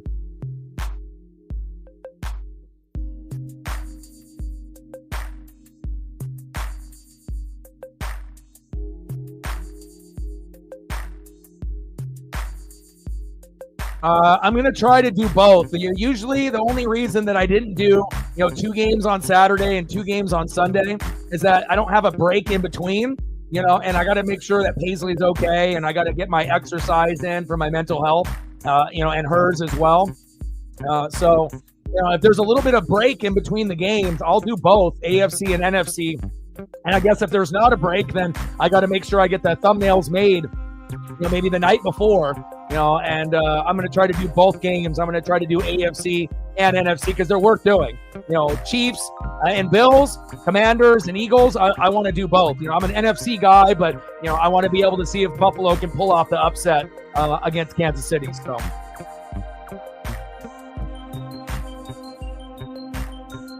Yeah, and again, we just have to be happy that we have Dan Lanning, and understand with Bo Nix, you went farther than you were supposed to. I mean, it's very possible that they could have had like a 5-12 year, and it just, you did building blocks, but they ended up, playing better out of the gates. So again, you got to crawl before you walk, and you got to also look at the competition that you're going against. You got Bo Nix, and he played great this year, like Jaden Daniels, but for you to be able to get to where you want to go, you got to get past Lamar and Josh Allen and Patrick Mahomes, as well as Herbert and others. That isn't going to be easy, so you have to realize there's a pecking order, that you're going to have to go through. And then you also have to have, better weapons at running back and wide receiver and tight end. And, defense was pretty fucking good. But again, there's always room to improve, teams. And with the Ducks, we just had one bad half. I honestly think, it could have easily been Oregon Ducks versus Notre Dame, and maybe we win the championship tomorrow. If we didn't have a bad half, we just unluckily matched up with Ohio State because they wanted the ratings, and we had a bad half and we lost. We only gave up 7 points in the second half, but you can't give up 34 and expect to win when you're down 34-8. So, again, it was unfortunate, but it's gonna build character, And we are going to be getting a 5-star wide receiver. I don't know if you've seen the highlights. He ended up making a one-handed grab on 2 guys, and obviously took it to the house with some great yak yards. And if we got our own Jeremiah Smith on the team next year, that could be the difference. Where we have a guy like a LaMichael James or a DeAnthony Thomas. The offense, we overachieved, but the players weren't good enough. Dylan Gabriel, and all the other guys that we had, we need electric, players, and we didn't really have that. So we played great. We went, undefeated. We won the Big Ten, but again, the defense kind of carried us there. But then when we played against some electric players that actually had NFL players on the offense, many of them, and then we didn't really, have that same type of talent on our offense, that's what happened. So it shows you have to be able to build the team to get more of those DeAnthonys and LaMichaels. And once we get some more of those special players, Lanning's guys, then eventually, we're going to end up being champions. But, we're just going to have to wait our turn. Simple as that. You have to be happy that, that we have Dan Lanning. I mean, imagine if, we lost that game and then Dan Lanning left and went to like Georgia, how you would feel. So things could always be worse. Just, again, I think Lanning is pretty committed, at least short term. So there's a pretty good chance that we're going to be in a natty within the next 5 years. Now, if we're going to win it the first time that we go with Lanning, I don't know. We may lose the first time that we go, and then we have to, go another time and win. But all of these losses build character. Again, you have to lose in life before you win in life. You have to be able to understand how to be able to take, losses and take adversity. And it builds you as a man. Not everything is going to go your way, and again, and we'll learn from that pain that we had, and that'll drive us to be able to go further next year. Facts. Tyree in the building. Congrats with your Eagles, my guy.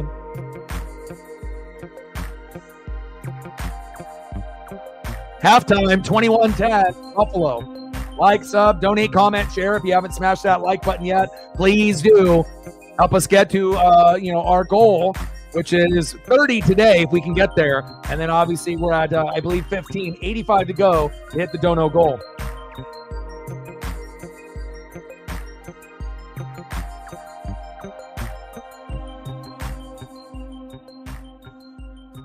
Yeah, and diet and exercise are super important. Like, and obviously having Paisley has changed my life forever. But me exercising, an hour and a half to 2 hours every day, never skipping a day, having Paisley in my life, having you guys in my life, and making sure that you're getting outside and smelling that fresh air and eating healthier, it definitely does make a very big difference. I haven't had a bad day in over a year.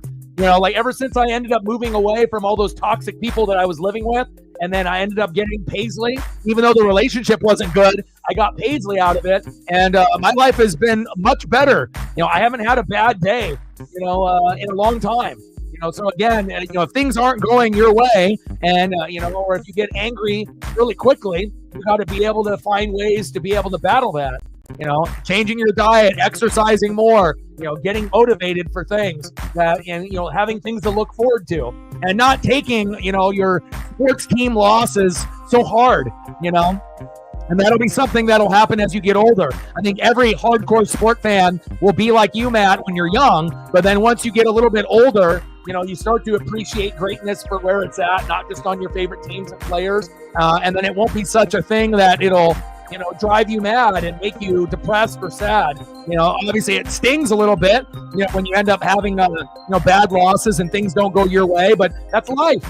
Things don't go our way all the time, but it's about how you react when things, anybody can react a certain way, and everyone wants to be your friend when things are going good, but when things are going bad, that's when you find out who your true friends are, and when things are going bad and, you can see how you react to those things, that really builds character, on who you are. And how you handle adversity. Some people handle adversity much better than others. And I imagine when you get older and once you hit 30 and above, you're going to be a lot more mature than you are right now. And you just have to understand from experience from me and a lot of these people that are even older than me, like Reflect, we've been going through a lot of these things over the years. So, we don't just talk to talk. It was.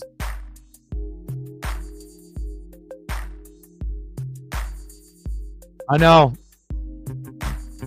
And there's a chance that the Commanders could make it interesting. Like I said, the way that Jaden Daniels is playing, obviously Philly will be favored at home. Same thing with Kansas City. But the way that Buffalo and the way that the Commanders have been playing, they legitimately will have a shot. even though they both will be on the road and it will be very difficult. But the way that Jaden Daniels and Josh Allen have been playing, they could. One of them could win or both of them could win. Like, I really feel that there is a shot. But, obviously both teams that have offense and defense, Chiefs and Eagles, those are the teams that have to be favored because they have offense and defense.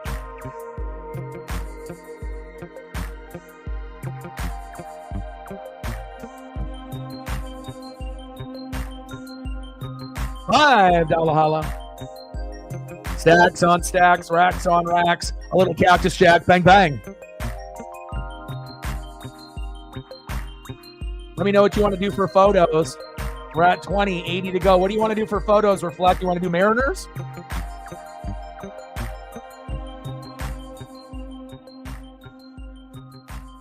What are we doing for photos?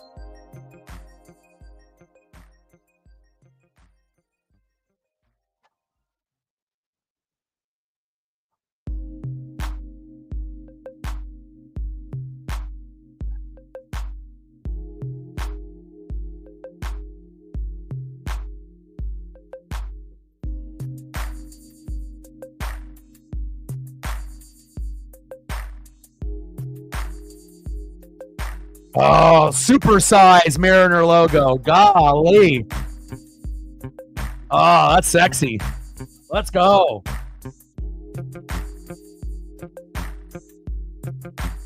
Victor Robles, he's a G.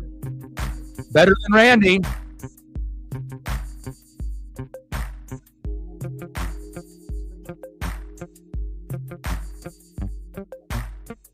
More likable than Randy as well. It's like Randy was a good pickup, during the trade deadline. But if I had to choose, between this or Randy, there's no question I wouldn't pick Randy. If I had a choice 10 times to pick Robles or Randy, I pick Robles 10 out of 10. And again, he is a difference maker. Randy is a good player, but Victor is a game changer. Facts. Offensively, defensively, stealing bags, bunting, not taking plays off. And I like the energy that Randy brings, but Victor is more of an asset to the Mariners. Facts. I mean, it's just, you either watch the games and you realize these things or you don't. But I know Captain realizes it, Reflect realizes it, and hopefully we can have a good year out of this guy right here. Hopefully we can get back to a 30-30 season. I want to say 40-40, but again, last year wasn't too kind to him, and we'll see, how he looks coming in. And if he's hot, obviously, in the Cactus League, and if he can carry that over. But again, we're going to need Julio to play like the Julio that we know if we're going to have a chance to be able to go to the playoffs in 2025. Let's go, baby. Earn that money. If you're going to be top 5 popular, let's have you be a top 5, top 10 player overall, not be a top 100 player or a top 50 player. You're too good for it.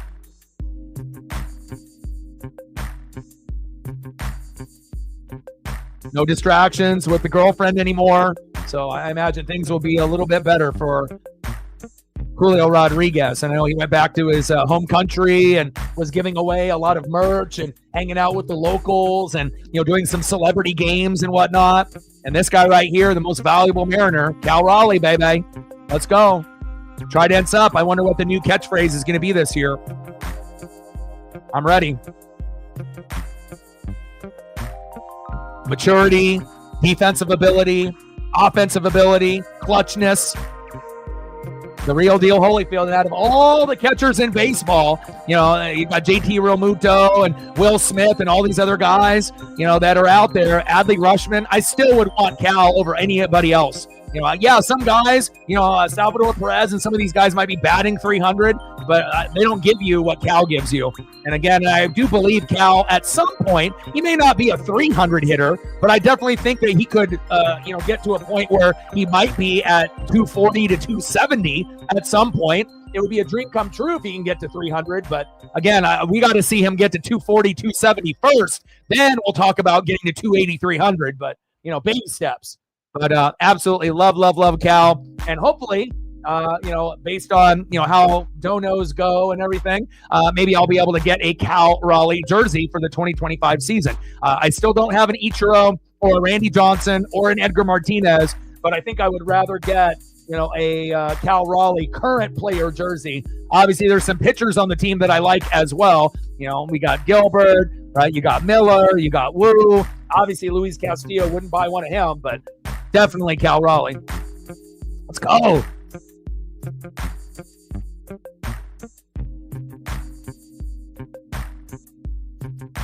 I know, man. Makes all the difference.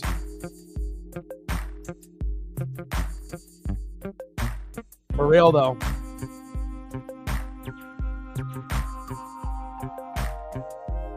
I need a Cal bad.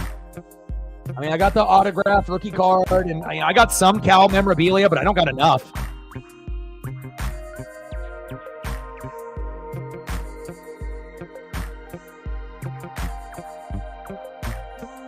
I mean, Cal deserves the Julio money. Julio didn't deserve the Julio money, but Cal was deserving of the Julio money, or even more than Julio. But again, the Mariners are so cheap.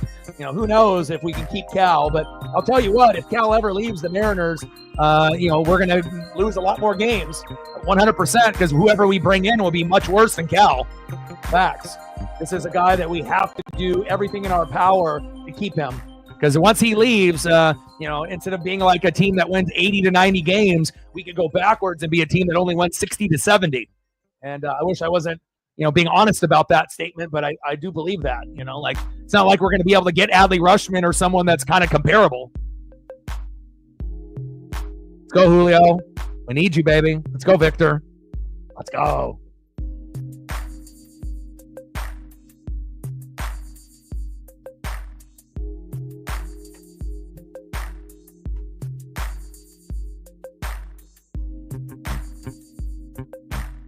$21.10 Buffalo.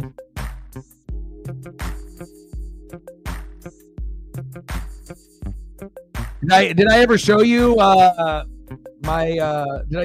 I send you the pictures of the Lou Piniella bauble and the Brett Boone bauble from the 2001 special season that I got for the holiday? My dad did a good job. He usually knows what I like, but then also he'll go out of his way to find me these weird, rare things and whatnot. But the bauble collection is getting pretty fierce.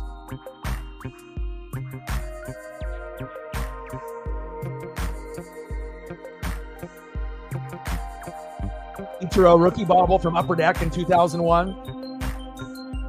I got the blue and I got the white, and they got a gray version. So I got to get that one, and I'll be able to complete the set. 21-10, Buffalo. Third quarter is about to start.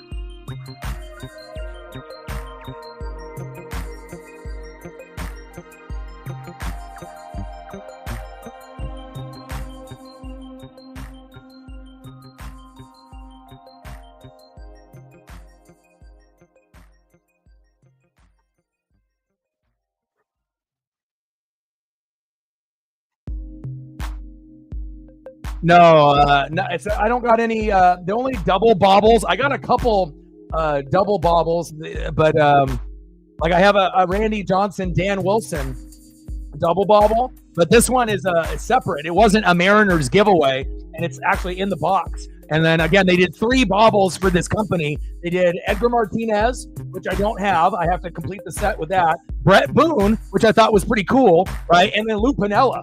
I have no Lou Piniella stuff or Brett Boone. And I was like, wow, cool. Because it's like, they always make so many things of like, Griffey and, Randy and whatnot, Edgar. Like, I thought that was pretty cool that they decided to use Brett Boone. And if you go back and look at the 2001 stats of the Mariners, it's unbelievable how many home runs, hits, RBIs everyone in the starting lineup had. I mean, there's a reason why that we almost won 120 games out of 162, let alone the pitching staff. But if you look at everyone's numbers in that 2001 season I did a couple days ago, I was like, oh my God, no wonder we were so good. Like, I remember that we were good, but I didn't realize that so many guys, top to bottom, 1 through 9, had as many amazing stat lines. But I guess if you are going to win almost 120 out of 162 games, all your guys have to be good, and we were.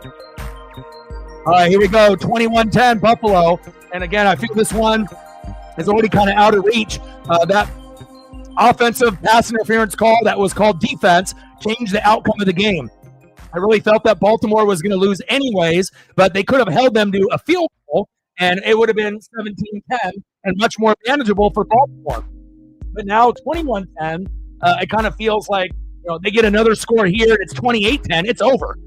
You're not going to be able to do enough defensively because you don't got a defense. Donald is coaching the Hawks, right? So, and plus the Bills give you the best chance of beating the Chiefs this year. In other years, the Ravens, will have a chance. But again, them losing McDonald and some key defensive pieces have made the Ravens not as good on that side of the ball. And that's why in the pecking order, they used to be right behind the Chiefs with the Bills. But now, it's usually Bills or Ravens, Ravens or Bills. And then sometimes Bengals with Joe Burrow for obviously Cole and obviously all of the Bengal fans out there. But that's another team that doesn't have a defense. And whenever these teams can actually have a D, then that could be the time where we actually get someone different than the Chiefs. Or, Spags, Andy Reid, Travis Kelce, Chris Jones, Patrick Mahomes break up. The big five. If you end up getting 4 out of 5 or 3 out of 5, then you're going to have another winner.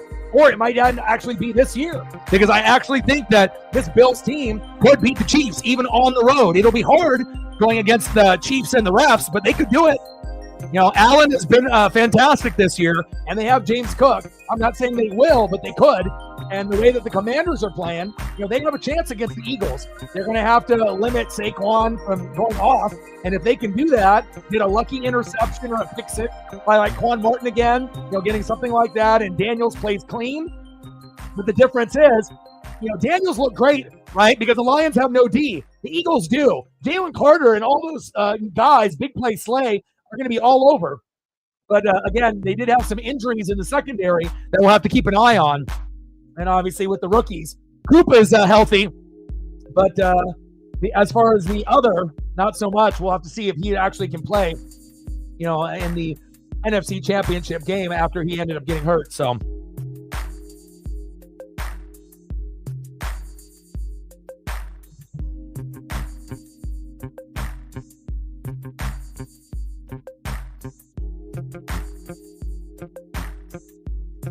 Yeah, but you have to understand, like the Chiefs run, as being as dominant as they are, it's kind of, we can feel it. It's not over, but I feel like Mahomes is not going to be the Mahomes that we saw early in his career ever again. You're not going to see him throw for 50 touchdowns and 5,000 yards. You'll never see that again. So I feel like, as the offense, they can still be, pretty good and sometimes shaky at times. Really, the defense has been the factor. Early in the first couple of years, it was the offense with Tyreek, and then obviously without Bieniemy, and then they found a way to get the defense to be kind of the catalyst and the carrying point. But I kind of feel like, that era of being as dominant as they were, it's not going to necessarily fully come to an end. There's still going to be one of the top 2, top 3 teams in the AFC. But what it will do is give wiggle room for teams like the Bengals and the Ravens and the Bills at some point to overtake them. And then you have another team represent the AFC. So right now the Chiefs are, the top dogs, obviously, but you never know. Obviously a home field advantage, like I mentioned, remember? Everyone wanted Lions, Bills, but they don't have defense. And that's why I didn't think it necessarily would happen. You got to have at least someone that has a D. And obviously the most well-rounded teams left are who? The Chiefs and the Eagles. Even though the Chief offense is a little shaky, but offense and defense, they got it, right? And obviously with the Commanders, they got the offense, but defense, they don't really got one. Same thing here. Like the Chiefs got offense, defense, even though it's a little shaky, but the Bills, they don't really got a defense. So, again, the Bills defense would have to play incredible, for them to win. Same thing for the Commanders. So it's not impossible, but not only that, they're on the road. So we'll see where it goes.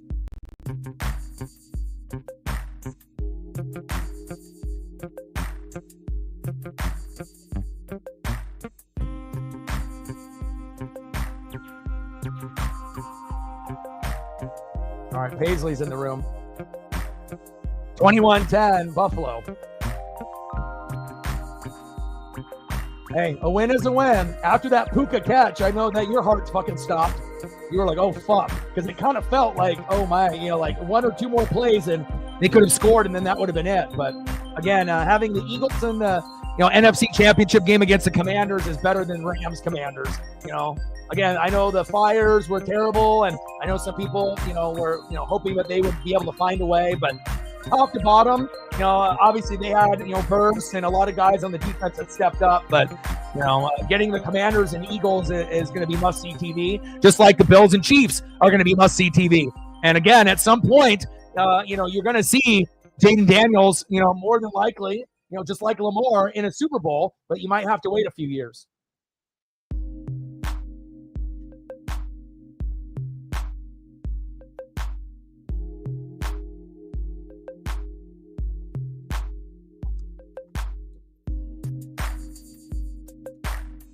I mean, they don't really have fans. Like, Charger fans and Rams fans are kind of suspect. Obviously, Philly's got a lot of fans, globally. 2nd down and 10. Andrews.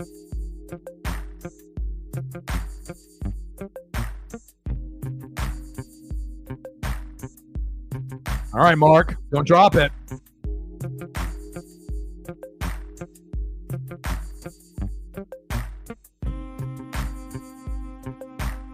Yeah, we got one of the worst. It could be worse. We could have Jerry Jones.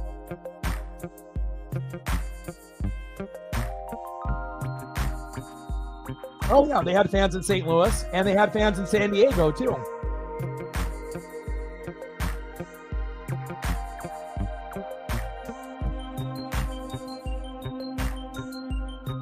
Lamar. There we go. Andrews again. First down, Ravens. See, this is probably one of the reasons why you're not in a good mood and everything. You're not getting enough exercise outside, And you're not getting enough sleep. You got to be getting way more sleep than that. That definitely is a factor of your attitude and your energy and the way that you feel. 5.5 hours, that is not even close to being enough. Regardless if you're in your teens, your early 20s, or in your 40s, 50s, 60s, that's just not enough, man. Yeah, that would be crazy.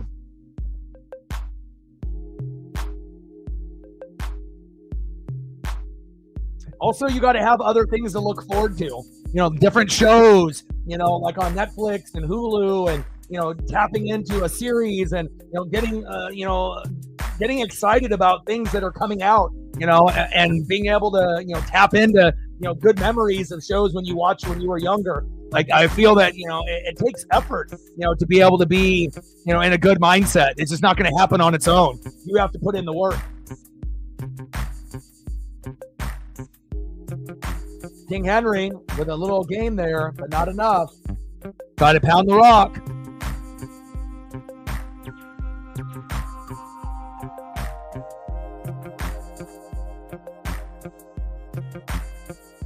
And that's kind of the difference between like King Henry and Saquon Barkley, in my opinion. Saquon Barkley, is not as top heavy and is more athletic.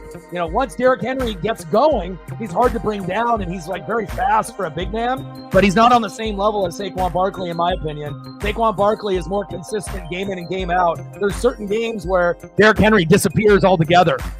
And a lot of it's not necessarily his fault. It's just the play call. Epinesa, good tackle there.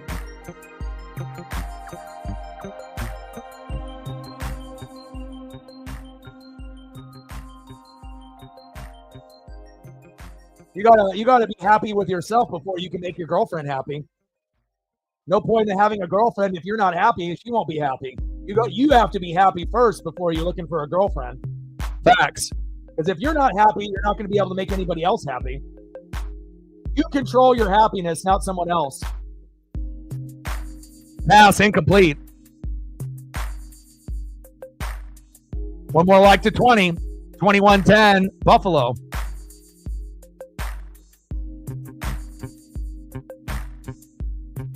Down over here.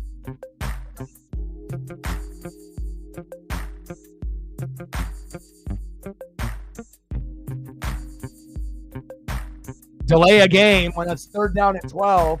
Come on, Lamar. Come on, offense. Jesus. You even want to win?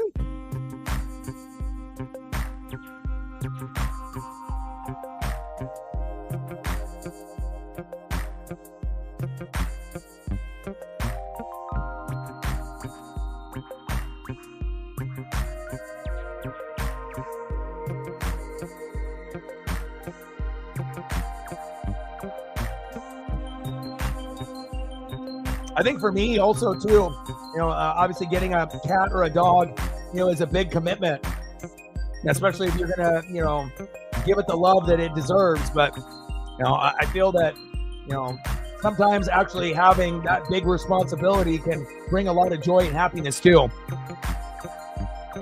I mean, I had a dog when I was growing up, but it wasn't the same like this relationship that I have with Paisley. Changed my life forever. 3rd down and 17. Lamar, short left to Bateman for 5 yards. 4th down and 12 at the Buffalo 29.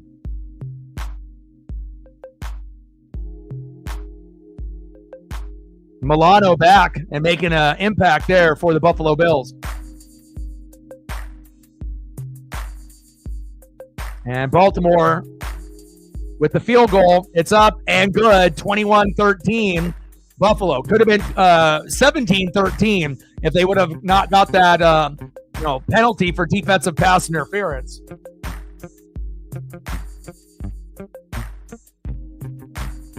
Jay Tuck, it's up and good.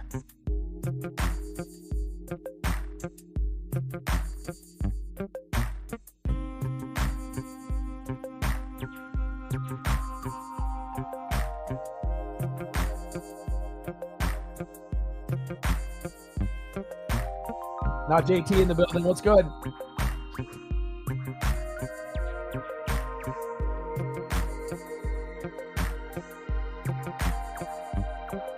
Yeah, and also depends on the breed. With like Paisley, I can't be lazy with her. She's the type of breed where I'm a high energy person, and I need to be able to get outside and make sure that she's getting, that fresh air and that exercise. So, essentially, some people say, well, you saved the dog's life, but really the dog saved my life, and again, if I didn't have, her in my life, it would be much harder to go for 30, 45-minute walks by myself. Now, could I do it? Yeah, but it would be a lot harder to hold yourself accountable when you don't have something that you care about, just as much as yourself or more.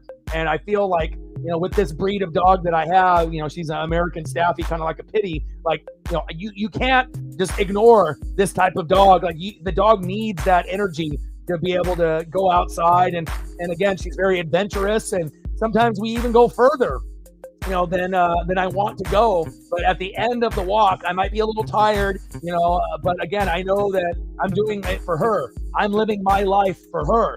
And again, once you have that type of mindset where you can live for not only yourself, but something that you care about just as much or more, like I do with Paisley, the true happiness and joy, it comes naturally, and again, you might not have the money or the responsibility or the time to do what I do with Paisley. But again, if you end up having a situation where you're not in a very good headspace, and then you end up, getting a cat or a dog, and you're willing to, not just take care of it when it's a kitten or a puppy, you love it, forever. And if you're willing to take on that responsibility, it could really change your life. I know it did for me. Absolutely. Nothing better than feeling loved, especially we know with relationships and how many people are liars and they're not truthful. You get your heart broken a couple times, and then at some point you've got to give up, regardless of your situation or your race or your age or your gender. It's like after a couple times of getting fucked over, you get kind of, turned off by the idea of like dating someone new or having someone in your life, and sometimes you just have to take a step back and, realize what makes you happy. And sometimes, as you guys know, it's better to be alone and happy with a little bit of, loneliness rather than being with someone that doesn't love you or care about you. Again, someone, that you can, sit next to and be next to. But again, at some point or another, it's like, having a roommate, isn't the same thing as like being in love, and whatnot. So, realize that, if you can take those steps to be able to have something to look forward to, it can really make a big difference in your life. And again, nothing better when you come home from work or you're done with, a certain thing, and, you have your cat or your dog, just, loyalty, always happy to see you. It can really get you through a lot of dark times like it did with myself. Odin in the building. What's good?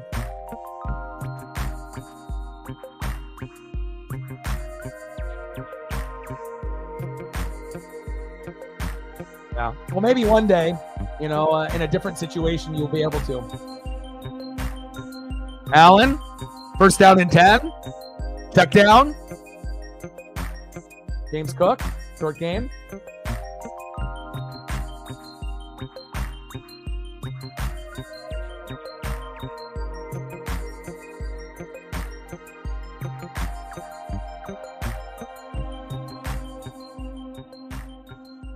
Josh Allen to Khalil Shakir for a short gain of 2 yards. Third down and 5. Third down and manageable.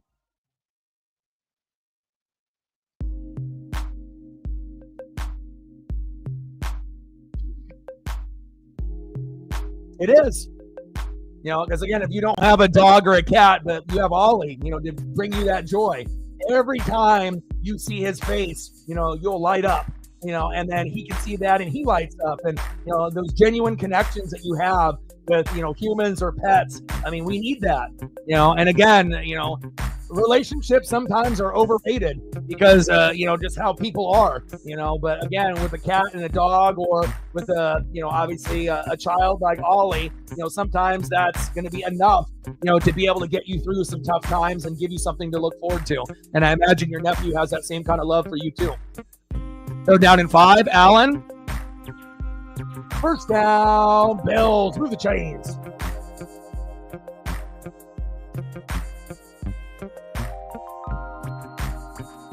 Yeah, and again, you got to have some direction in your life, too, Matt. Something to look forward to. A lot of people, it's not just being lazy, it's being lost. Sometimes people need to find like a purpose, in life. And it's never too late to do that. It doesn't matter if you're 20, 30, 40, 50, 60, you can find your purpose and find your lane, at any given point. So, sometimes, again, just finding things to make yourself happy, like, Josh Allen hands off there to James Cook, short game. Like for me, I go and watch 80s and 90s cartoons every day to keep myself happy and to give me those memories of when I was a kid. And, I always watch like an hour or two of Teenage Mutant Ninja Turtles, G.I. Joe, Real American Hero, Transformers. I never miss a day without watching one of those, or, Batman, the animated series, or X-Men, or something of that nature. And I'm still watching, Walking Dead and a bunch of these other shows, True Blood, even though I've watched it like a million times. But, I like being able to immerse myself in certain shows because it makes me happy. And again, if you are more into shows and movies and TV, which it sounds like you're not, maybe that's something that you need to kind of tap into. Watch more movies, watch more TV shows, instead of just watching film and getting mad that your teams are losing with the Broncos and the Ducks. That's not going to make your mental health better. You got to be able to find your why and find things that make you happy. Other than just the Broncos and the Ducks, that's not going to be enough.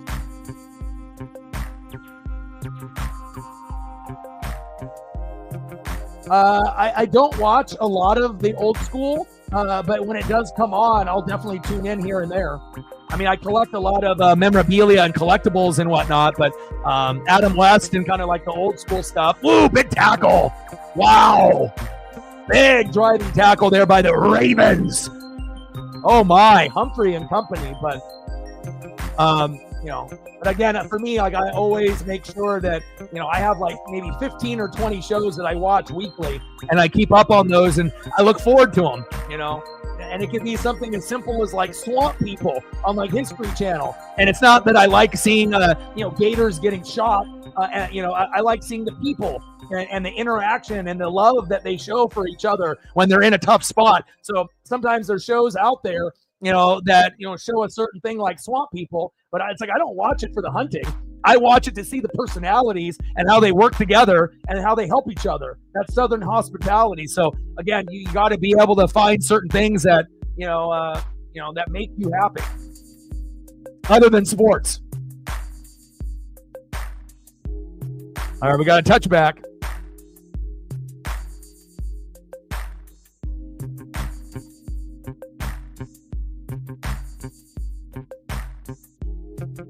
And also, collectibles. Like I surround myself, like right now in my room here, I probably have 100, just laying on, my dresser, on the floor, to be surrounded around things that make you happy, whatever that may be. So.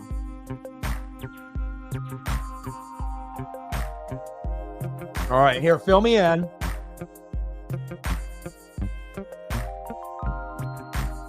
Uh-oh, you stepped in shit.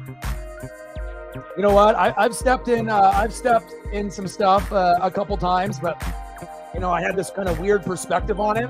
A couple days back, I was walking with Paisley, and then I stepped in some, right? And I was like, fuck, man, are you kidding me? But, instead of just getting angry and being pissed off and, just being like ruined for the rest of my day, as I kept continuing on my walk, found a little like puddle, and whatnot, tried to clean it off the best that I could, until I got home to fully clean my shoes, right? But then I ended up finding, money on the street, and normally I don't find something like that. So I feel like, sometimes you can have a bad thing happen to you, but then again, based on how you react to it, sometimes a good thing can also happen even on a bad day. But, with your issue there with the neighbors, it just sounds like they're super irresponsible, and they have been for a long time. And hopefully you can find a way to, obviously it sounds like you're not going to move, and I wouldn't, you don't need to move.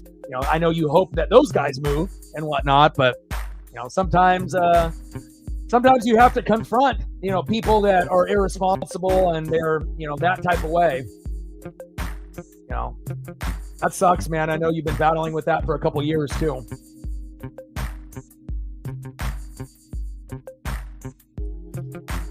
Yeah, you need to find more hobbies than just football.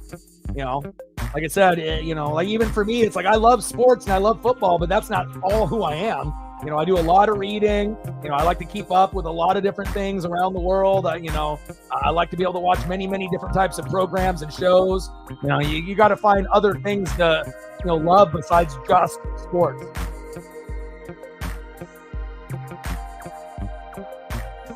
Yeah, playing video games could, release some of that stress too. I'm not sure if you have a gaming system or anything like that, but that could definitely, give you that altered reality and, give you a little bit of peace, in that time as well. Handoff. Henry. Decent gain there of 7 yards.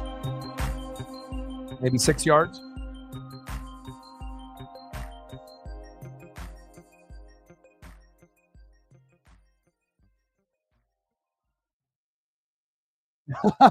Yeah, I mean, sometimes, even like, Call of Duty or a Grand Theft Auto, Vice City, like, some throwback game, just drive around, listen to the music and, cause some havoc. Sometimes you need that, Not everyone can afford a next-gen system. I usually play more like, PlayStation 2 and Nintendo 64, like throwback games. Obviously one day I'll have a next-gen system, Xbox, PS5, but, sometimes, all you need is just a little bit of time to yourself.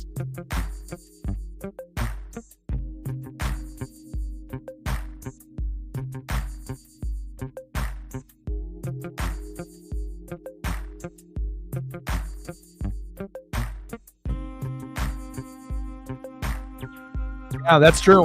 And obviously, we have a little bit of therapy here. Obviously, I'm not nice. Henry getting loose, first down, Ravens. And obviously, it's not like I am an individual in that field. But again, we all can help each other out here. And you do get a little form of personal therapy. Maybe not licensed by the state of Oregon. But we all can help each other out. It's just a matter if you're willing to listen. That's facts. Because a lot of us have gone through a lot of different things, You got to realize you're one of the youngest ones, here besides Elliot, And we got people on the channel that are as young as 10 to 12, but as far as regular watchers, around 18 to 22. But the oldest on the channel is like 90. So you have to realize that, a lot of us, have gone through quite a bit, regardless of our age. Flag on the play.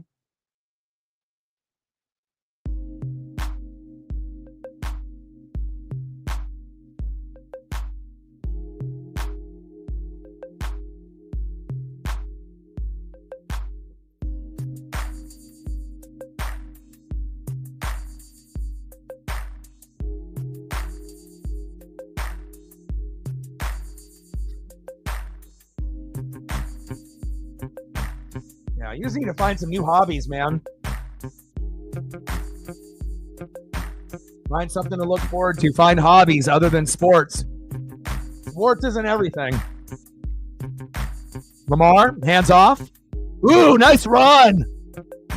Justice Hill, first down, Ravens.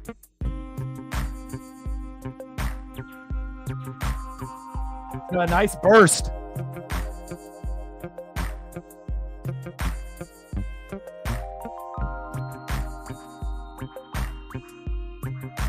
Nice change of pace back. Nice job, Justice. We'll give him some love. Averaging 10 yards per carry.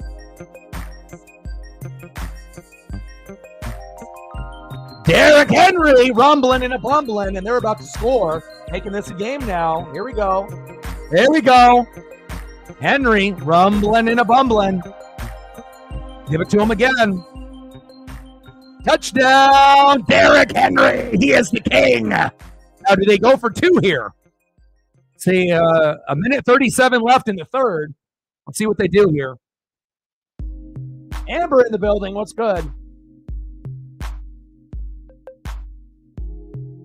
How are you?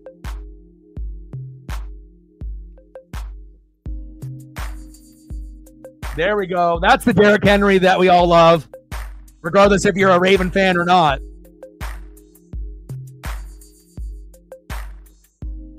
How are you doing mentally? I know a couple days ago you weren't really in a good spot. Hopefully that you're doing better today.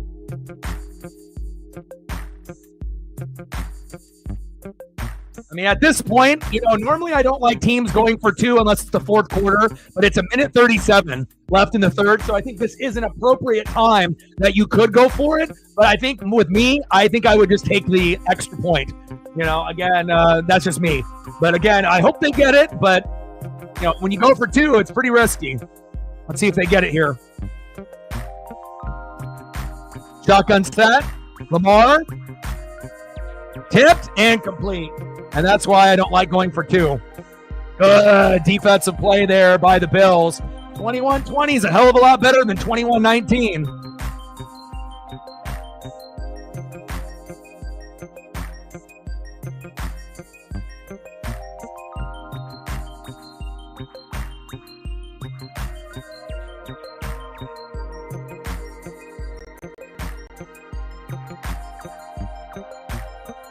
Yeah, but the thing is, for you, you're one of those people that's kind of like me, that you have shows, right? You end up having collectibles. There's always something, video games. You already kind of know, again, and it sucks being like lonely, but what's even worse is being with someone that doesn't care about you. It's like if you have someone in your life and that you're, living with, or, you have a partner, and that they don't care. Like, at one point, people put up with a lot of bullshit. And again, yeah, sometimes, not having a significant other sucks. Sometimes there's some loneliness, but for the times that you end up being with someone and it's not the right person, it ends up being worse, because the thing, like when you're with someone that's not the right person for you, you're thinking, fuck, I can't wait to be single. And then you end up being single and you're like, God, I want to be with someone, but it has to be the right somebody, not just anybody, but again, you're the type of person that, you can find something to, keep yourself kind of distracted in a positive way. You might not have like a dog or a cat like I have with Paisley here to give me that extra lift, being able to go outside and play with her and be able to spend time, but as long as you have Ollie, so you'll be able to see him when you can, and then you have these other like hobbies and other things, it sucks, to be, in that lonely phase, but again, you just have to look at the whole perspective of things and just try to make the best of everything. So that's good to hear.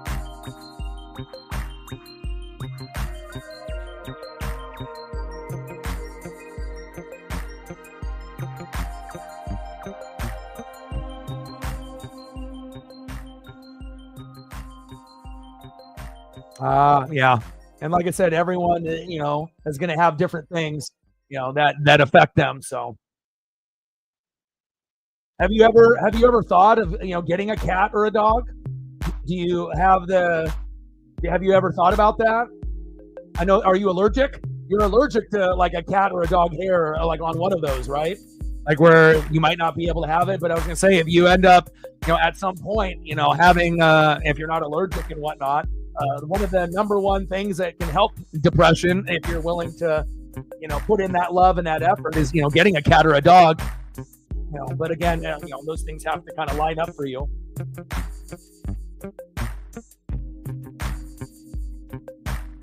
I'm telling you, the day that you end up doing something like that, your life will change forever for the better. Like, I thought my life was pretty good, without Paisley, and now I can't even think about living my life being alive without her. Like, just having her, and being with her every single day, I can't even put into words, but again, it's like, you love them, and it's like some people have that love phase when they're kittens or when they're pups, and then they get bigger and older, and then they kind of just give up on the pet, but for me, Paisley's like my daughter. I don't have kids, so it's like I love her more now, even at 3 years old, than I did at her cute phase as a puppy, and knowing that I'm living my life for her really makes me feel good that I'm making a difference in her life, and she's making a big difference in mine. James Cook towards the sideline, first down, Buffalo.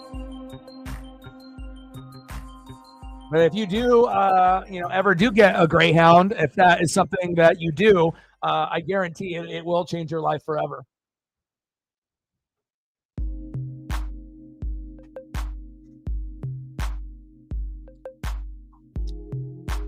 $70 miles an hour.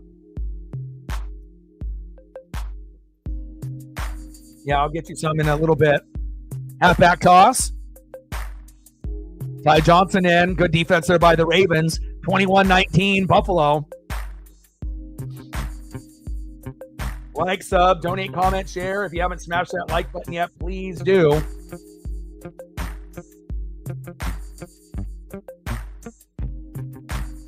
All right, there we go. We just got to 20.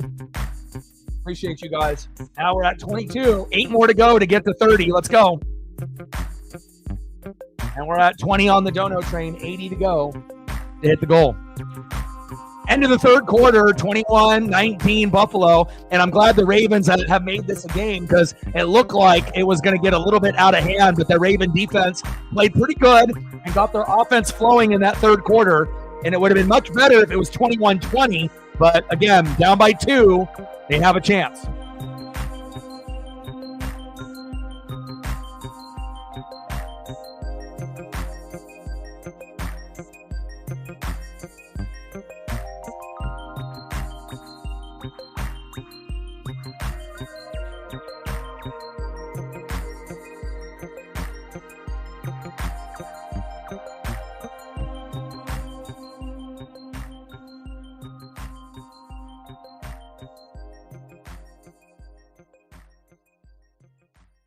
But I haven't had a depressed day. I can't speak on the PTSD for a lot of the personal stuff that's happened in your life, Megan. But I know with depression, it definitely can help by having, a cat or a dog, depending on which one you feel more of a connection to in your life. And maybe at one point that'll be something that will happen. And I imagine it will change your life forever. I mean, just getting the snugs and the love, from a pet, it's like, it's undescribable, especially if you feel like a good, chunk of your life, you haven't really had that, and then when you finally do, regardless if it's not from a human, if it's from a dog, dogs will not turn their back on you like humans will. The unconditional love will always be there. They're your everything and you're their everything. And obviously, humans suck. Not all of them, are good. Some of us, are good people, but some are terrible people. But, with cats and dogs, I mean, they are a godsend. Facts.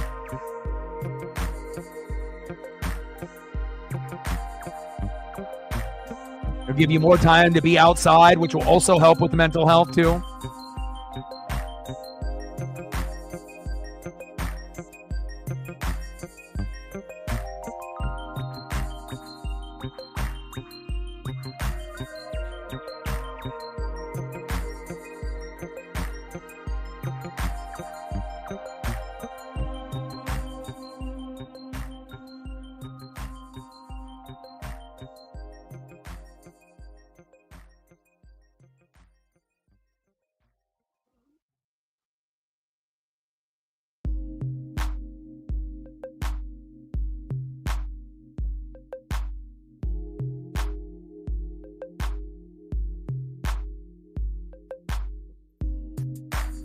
What, honey?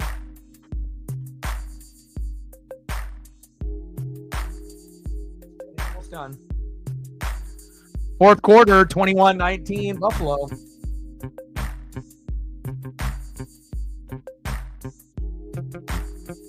Yeah, Josh Allen needed to run in the third quarter, didn't run it at all. First down, Buffalo. Move the chains.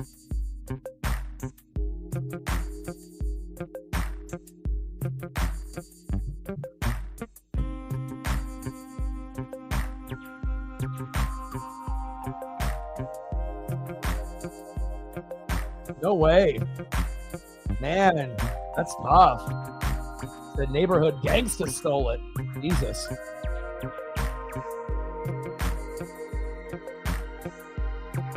That's soul crushing.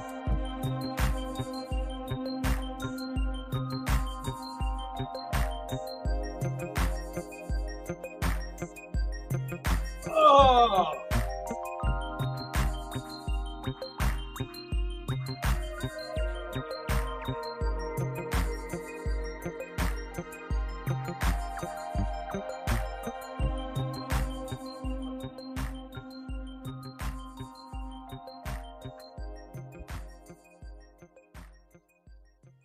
Way down over here. Way down over here.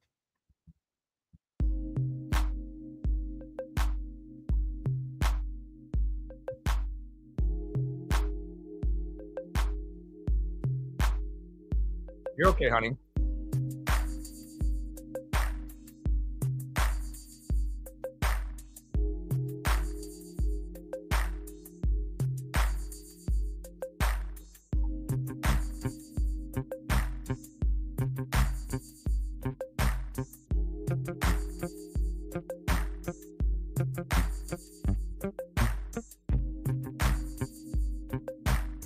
I gotta let her out. She wants to roam.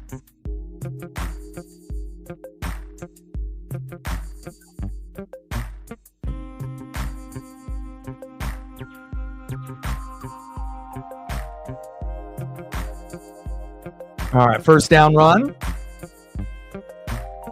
Minimal gain of 2 yards.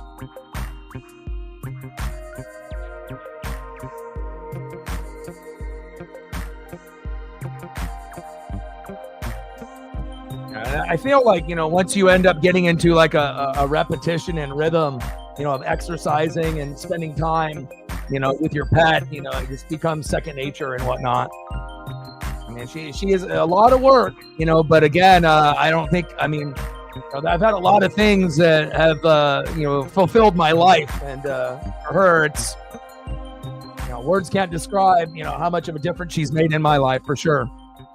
Pass incomplete. 4th down and 8 for the Bills at the Baltimore 33.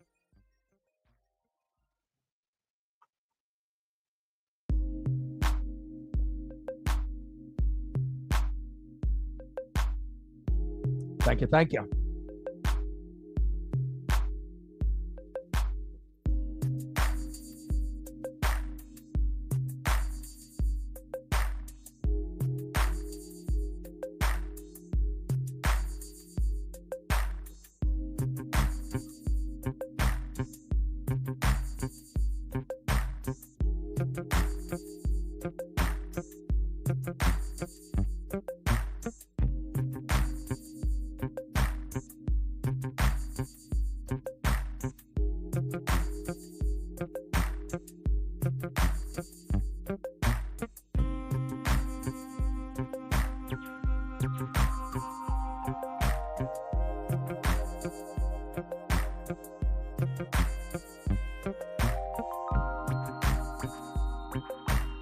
Tyler Bass, kick is up and good. 24-19 Buffalo.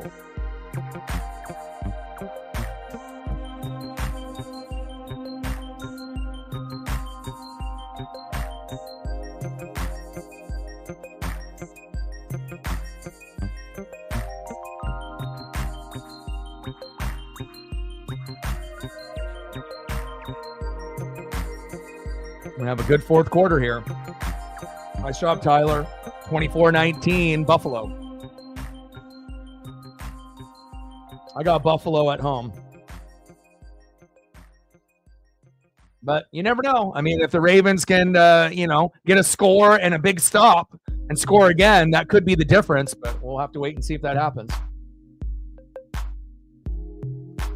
Yeah, I mean, I feel like for me, being able to throw up photos of, people's favorite things and to give people an outlet here, not other channels really give you that ability. A lot of other channels, it's just about the host and whatever they want to talk about and whatever they want to do. And, and it just goes through that person, but I think that's one of the things that I really do enjoy. Because again, if I wasn't doing this, I probably would be, a psychologist, therapist, big brother, mentor, teacher, something of that nature. There's a lot of other things that I could do besides this, though, with like video games on a channel or beat making and things like that. But, and then, and that's really important too, to be able to go over different things in our life. And I feel like this is one of the very few channels that allows people to express themselves and to be heard. And to be listened to and not to be judged. And it's not just about the stuff that I talk about, it's about the stuff that you guys talk about. So.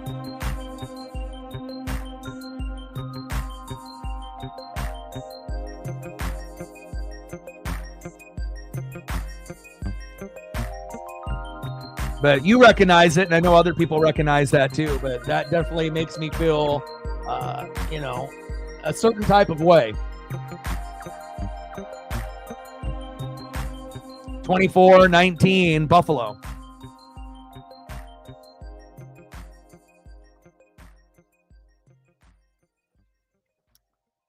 And I feel it kind of shows too, regardless of what age you are, what race you are, if you live in Australia like Megan, or you live on the East Coast, or you live on the West Coast or anywhere in between, we're a lot more similar, than people think.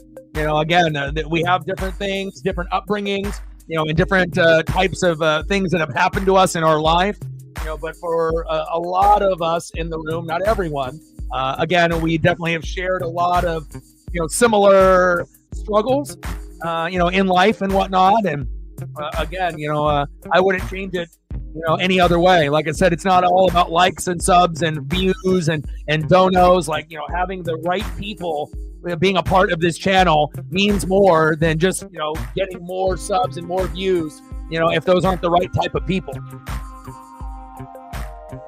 I mean, I think a lot of us, in the room would give our shirt off our back if we, could, if someone was in need, and a lot of other channels don't really have a lot of people that are like that. They're kind of far and few between. So.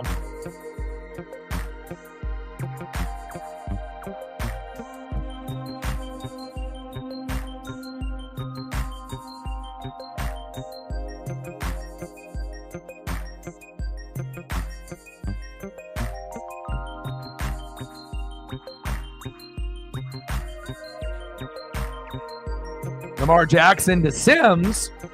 for 4 yards. 2nd down and 6 at the Baltimore 34.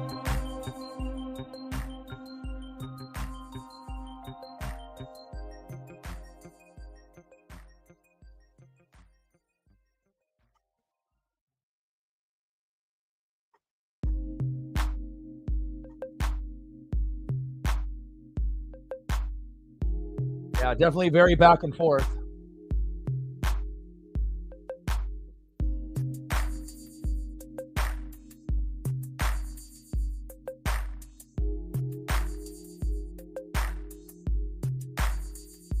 Direct snap to Derrick Henry. 6-yard gain, 3rd down and 1.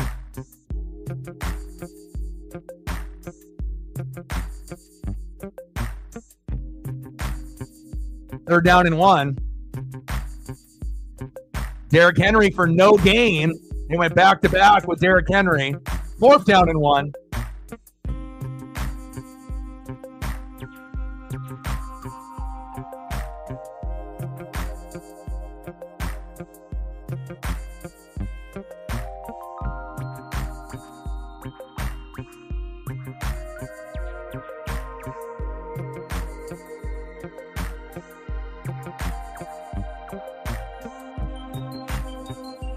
And that's crazy. 9 times out of 10, Derrick Henry runs up the gut. He gets the first down, especially if he only needs like 6 inches or a yard. Good defense there by Buffalo. I mean, you could have ran that play 100 times, and Derrick Henry gets a first down probably 95 times out of 100. And that's like one of the 5 times that he doesn't. But they're going to go for it, and they'll get the first down. Direct snap to Mark Andrews. First down, Ravens.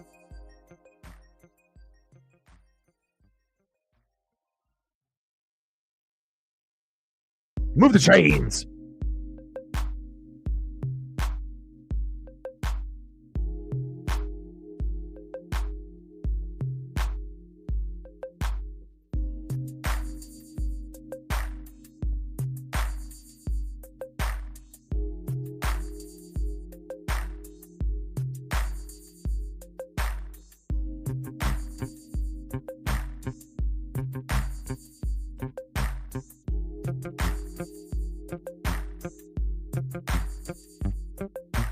First down and 10.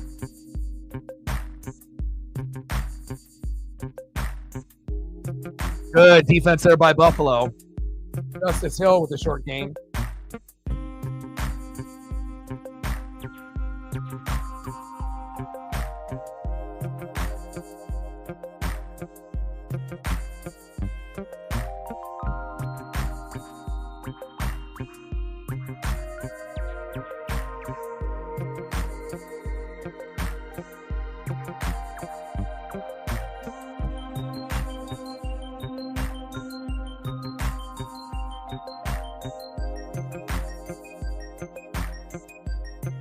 Second down and 11. Lamar, floater. Oh, he fumbled it.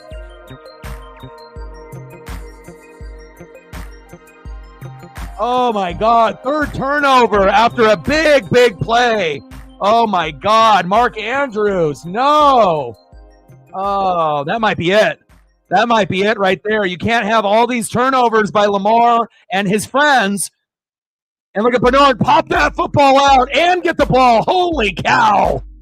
What a play by Buffalo. We know both of these teams don't have defense, but apparently Buffalo, getting a little bit of energy from the crowd, is playing like they have a little bit of a defense. That might have been the nail in the coffin. Oh, my.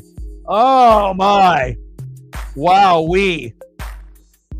What a terrible time to get the ball punched out if you're a Raven fan. Fuck. But again, you know, I really felt that these teams are very even, and whoever was at home was going to win. If Baltimore was at home, they were going to win this game. If Buffalo's at home, they're going to win. Now, obviously, when we go to the next level, you know, it's going to be, you know, if it stands, you'll have Buffalo visiting Kansas City and the Commanders visiting Philly. But the way that Buffalo and the Commanders are playing as of late, it would give you a sense that they will have a shot. And I would assume Buffalo will have a better shot than the Commanders just because of Philly's defense, you know, but you never know. Jaden Daniels has been doing Jaden Daniels things. 24-19. Buffalo. And if you would have ended up going for the extra point instead of the 2-point conversion, you hold them to a field goal, then it would have been 27-20. But now if they get a field goal, it'll be 27-19, and you're going to have to get that 2-point conversion. You have to get 8 points. But if they score a touchdown, then it's really over. So you always want to make sure you're very strategic on when you go for it. When it's 21-19, you want to tie it up 21-21. But how often do teams really convert on 2-point conversions? Not often. And that one might come back to bite them. Oh, golly. What a great defensive play by Buffalo. And then tomorrow, we're going to end up doing the Natty, right? Ohio State Buckeyes versus the Notre Dame Fighting Irish. And we'll also do Monday Night Raw, Netflix week number 3 in the background. So I'll do play-by-play for the game. Good luck to the Irish fans and the Buckeye fans. And we'll, make sure we do some commentary on Monday Night Raw.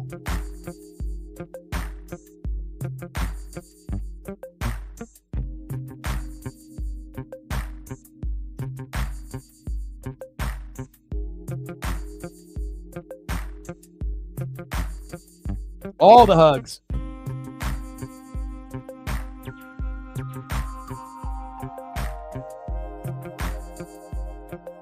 Yeah, but everyone's upbringing is a little bit different, Obviously, depending on what our parents went through with their parents, sometimes their parenting style or coldness isn't maybe necessarily just from them. It might have been through experiences that they had to go through, But again, when you get older, you have a choice, to not be like them if it was kind of a cold upbringing, just like with Not JT, and making sure that the kids know that, he loves them and expressing it and maybe being a little bit more, loving than maybe what he got in the childhood. I mean, that definitely will make a big difference in his kids' lives, 100%. And I imagine your kids love you for that. Again, a lot of times, we have bad things happen to us, from someone else, but we also have to take in consideration, like what happened to them to make them be that way towards us or towards others in the family. A lot of times people want to just look at the after the fact, but a lot of times when people are mean or cold, it's because they were mean or cold too from their, parents or someone in their life.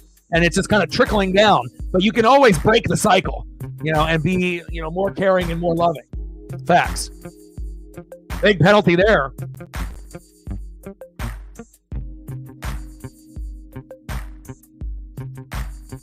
I mean, I definitely think that the Bills and the Chiefs, could go either way. It'll be hard to win, in Kansas City, but I always thought Buffalo would have the best chance based off their roster this year with James Cook. I think they could do it. And, Commanders, have a chance against Philly, but the percentage isn't probably as high. It would probably be 65% Eagles, 35% Commandos, right? And then I feel in Buffalo and Kansas City, I feel it's like 55-45. You got to give the advantage to Kansas City being at home, but the way that Buffalo has played this year, it's possible. It would be better if Buffalo was the 1 seed and Kansas City had to go to Buffalo. Then the believability would be a little bit better, but we'll see.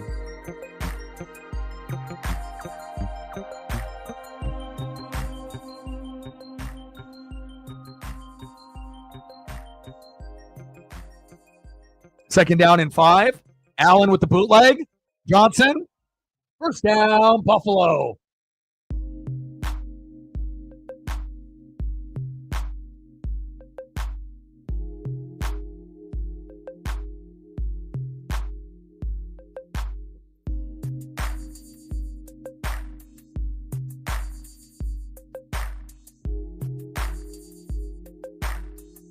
Like really, for Buffalo to beat Kansas City, they would have to win the line of scrimmage on offense and defensive line.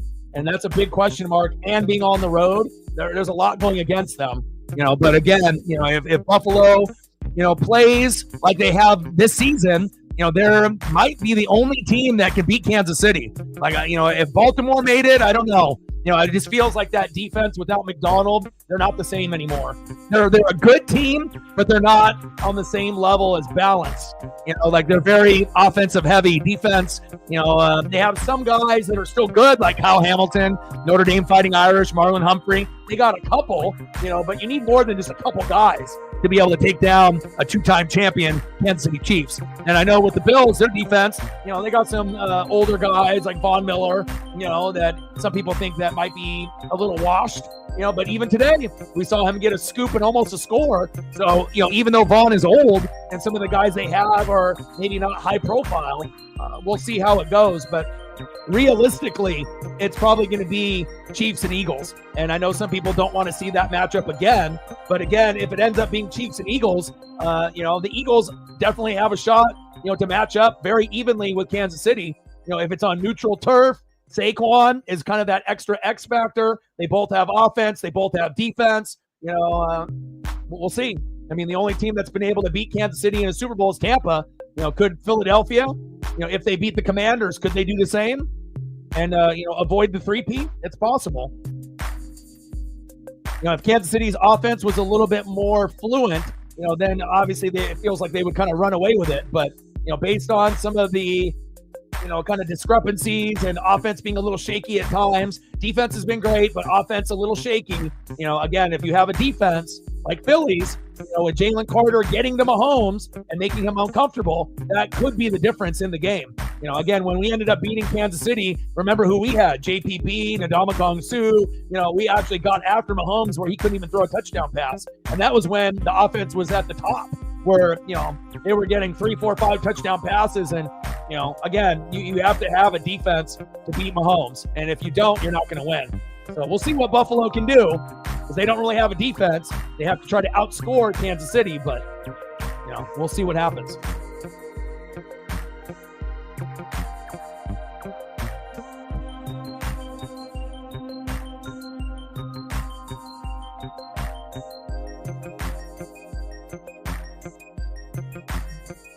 That's a good question. I know Reflect would probably be able to look that up on PFF.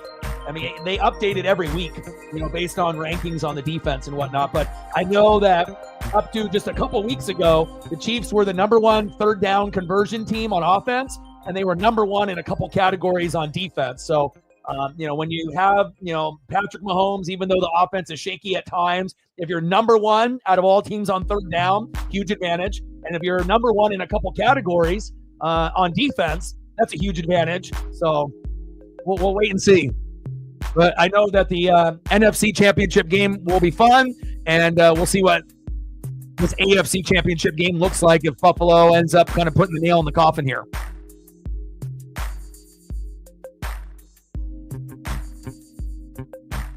And it also depends on what we're talking about defense. Like points allowed, yards allowed. There's a lot of different defensive categories. Rushing yards allowed, passing yards allowed, total yards allowed, interceptions, fumbles, third down defense conversion.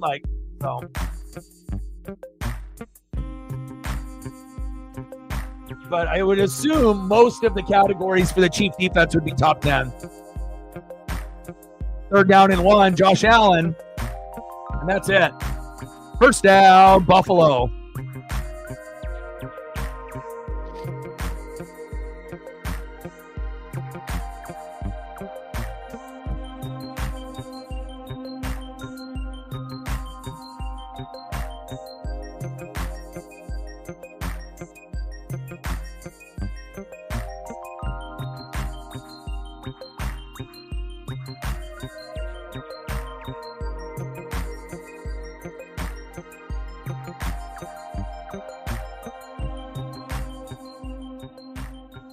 First and goal, handoff. Cook, 3-yard game, and a timeout.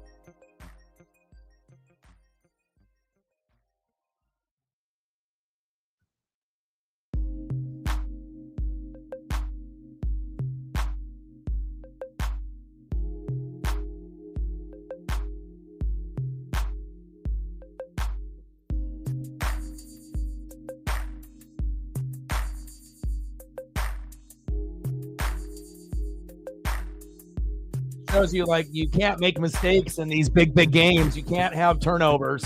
You have to play a clean game.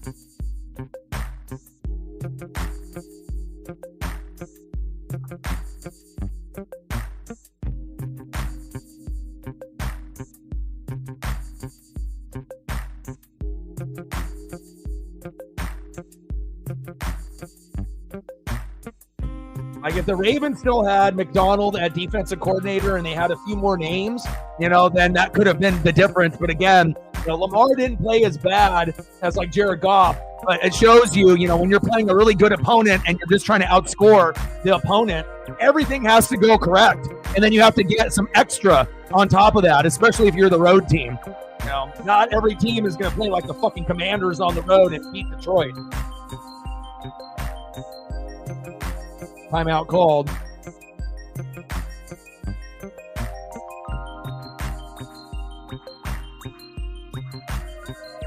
But Buffalo has a better chance of beating Kansas City than the Commanders do beating the Eagles. I mean, it could happen, right? But it's kind of 55-45 Chiefs. It's very close. But if it's in Kansas City, they get the slight 5 points extra edge. And then again, maybe 60-40 Eagles, or 65-35. But again, Jaden Daniels looked great against a team that had no defense. They're going to be going into Philly, completely different story. And not saying that Jaden Daniels can't, make big plays with his arm and legs and win the game. He could. There's been times where Jalen has looked a little average. He hasn't looked that great in the last couple games. It's really been, handing it off to Saquon and letting him do a lot of the damage. But that might not be enough. Against the Commanders. Their defense has been sneaky good as of late. 3rd and goal. Good tackle there by the Ravens. Trying to keep this close. 4th and goal.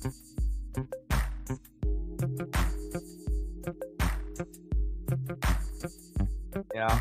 Well, you're just like everyone else. A lot of us that are NFC, fans, we root for the NFC. That's how it goes. We like our NFC guys, teams, and whatnot. And I feel that that's pretty, that's a pretty normal thing for most people. I mean, I appreciate AFC football, but I definitely have more of a connection with the NFC watching, the division and the teams there. So.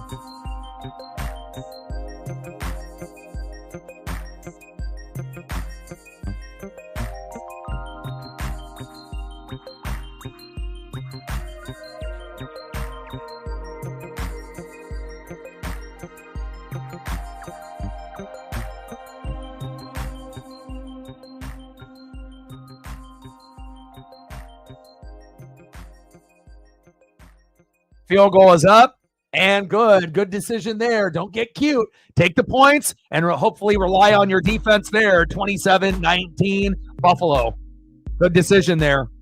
And now you have to, not only do they have to score with Lamar, but they have to get a 2-point conversion. So I think that it was a very good, safe, smart call by McDermott. Kick is up and good. 27-19 Buffalo.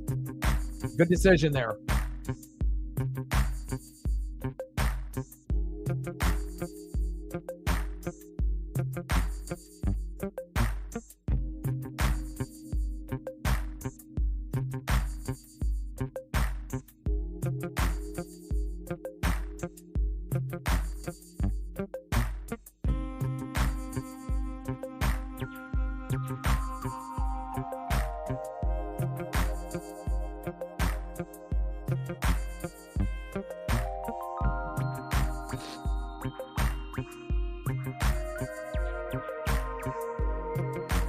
All right, Lamar, you got one last chance. 3:29 left in the 4th. You're at the 35-yard line. You needed a touchdown and a 2-point conversion, which isn't, too crazy to think. They could do it, but again, a lot on the line. They haven't played their cleanest game. Derrick Henry, not as intimidating as Saquon Barkley. And again, that's kind of the difference. I feel like Derrick Henry, he is the king, but he's just not as consistent as Saquon Barkley, And again, a fantastic running back, one of the best in the world, but game in and game out, just not as reliable. And sometimes not just his fault. Sometimes it's the play calling by the offensive coordinator not getting him the ball enough Again, lots of opportunities for other players, but when you got a top running back, top 1, top 2, top 3, a lot of times when the Ravens end up losing against the Bills or the Chiefs or the Bengals or a good opponent, a lot of times is not getting this guy the ball enough. That's facts. All right, Mark Andrews, what are you going to do? Rashad Bateman, what are you going to do? King Henry, what you going to do? Have they announced any of the matches for Monday Night Raw for tomorrow? We're going to be doing Notre Dame for Odin and Ohio State for the Natty, as well as Monday Night Raw. Is there any high-profile matches on Monday Night Raw that they have announced already that I can look forward to?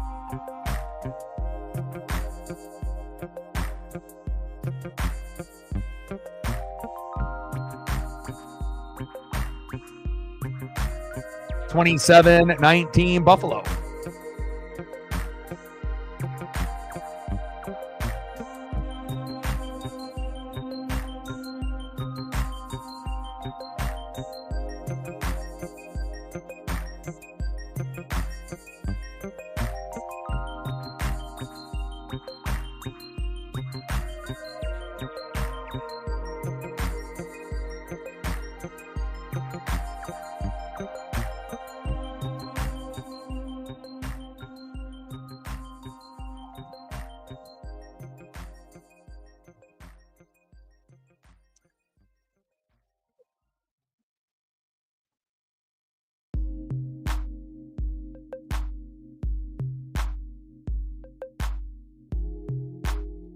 Let's see what kind of return here we got.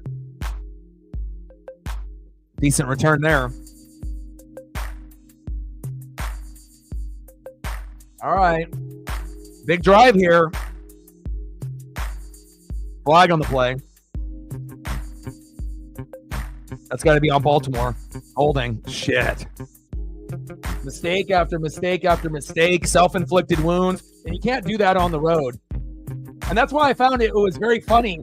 Like the bettors in Vegas had Baltimore winning by a point or a 1.5. I think they did that on purpose to make people lose money, thinking that, if they show Baltimore as the favorite, everyone will vote for Baltimore, and then the house wins. Looks like that's what they did. But if you actually look at the records of teams at this point, in the playoffs, home team wins like 90% of the time. Unless you get a team that's got a really good offense and a really good defense to kind of buck the trend, or you get a game like Jaden Daniels and then you get that pick 6 where the defense isn't really good, but they're playing good at the moment. Isaiah Likely towards the sideline and complete. 2nd down and 10.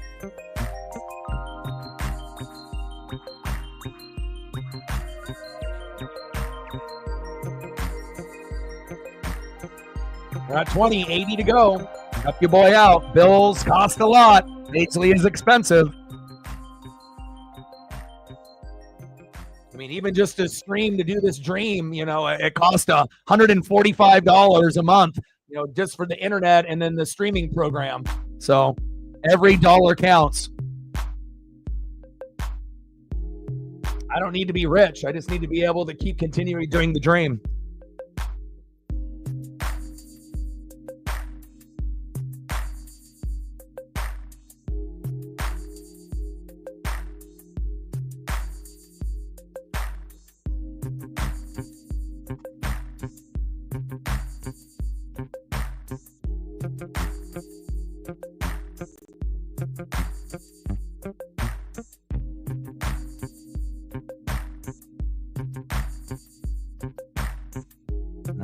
We got a timeout. 2nd down and 10 at the Baltimore 12.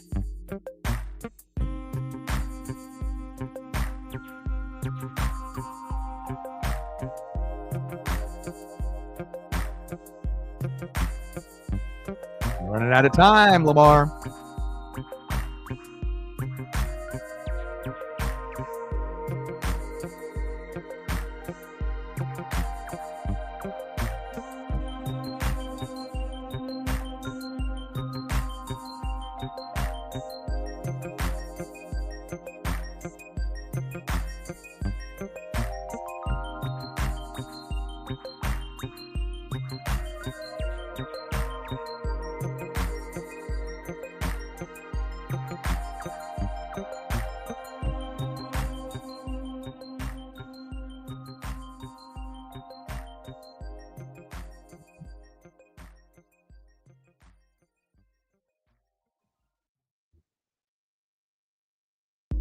Lamar scrambling for 8 yards, 3rd down and 2 at the Baltimore 20. All right, Lamar, I see you. Running for his life.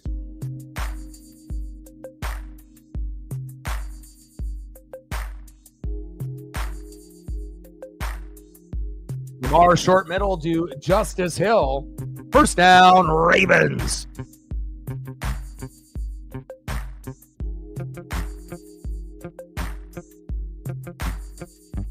First down and 10 at the Baltimore 23. You got 3 minutes and 10 seconds left and counting. Lamar short middle to Bateman. 3 yards, 2nd down and 7 at the Baltimore 26. You're going to need more than that out of Rashad. You need that deep shot. But again, if Buffalo knows that deep shot is coming, that could end up being a turnover.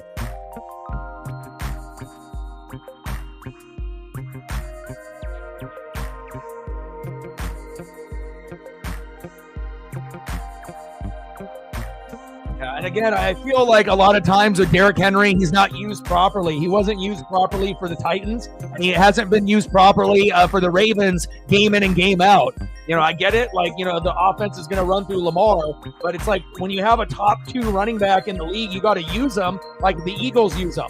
But the difference is the Eagles have a good offensive line and the Ravens really don't.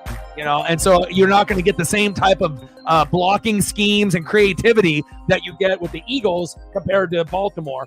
You know, Baltimore doesn't have as good of a defense as Philly, and they don't have an offensive line as good as Philly either. And obviously play calling isn't as good as Philly as well. So, like, how do you got a guy that is like one of the best in the world and you barely get him the ball? You know, it's like you need to give the best players the football. Now Bateman is hurt. Hopefully he'll be all right. But the main reason I had to pick against Baltimore in this game, not just being on the road, no Zay Flowers. And Zay, you know, would have been a big difference in this game. I'm not saying that they would have won with Zay, but I think the game would have been closer with Zay.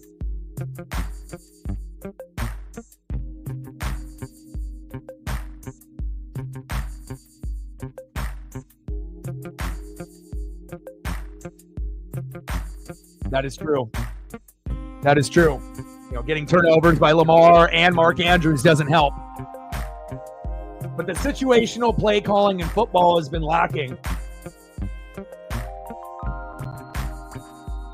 On 2nd down and 7. Good throw, good catch. Now quick timeout. 1st down, Ravens. Nice catch by Wallace.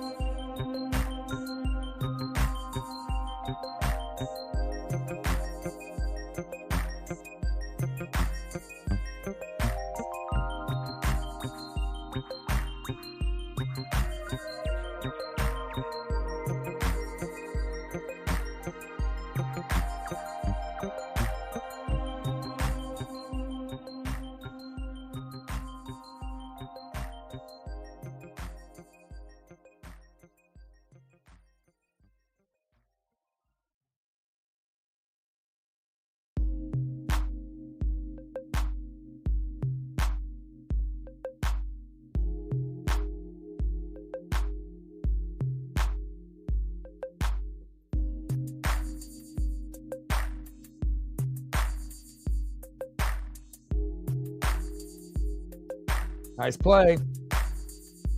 Tylan Wallace with the nice yards after catch. 2-minute warning, 27-19 Buffalo.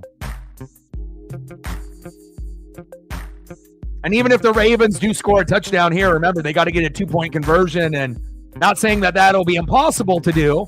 But again, momentum is still in Buffalo's favor, but we'll see here. That's why it was so big for them to go for the extra point. And that way they could have just gotten a touchdown and then could have maybe went into overtime and then kind of rolled the dice. But since they didn't get the 2-point conversion, now you're down by 8, and that's a lot of pressure.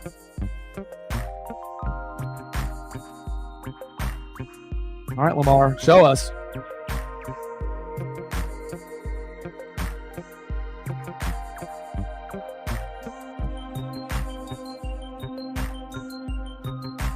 Yeah, but it also helps that they played a shitty defense that never gave him pressure all game. You know, it'll be a lot different story when they go to Philadelphia and Jalen Carter is on top of them. Take care. We got the Natty tomorrow and Monday Night Raw, which will be fun. Obviously, the Natty will be the mainstream.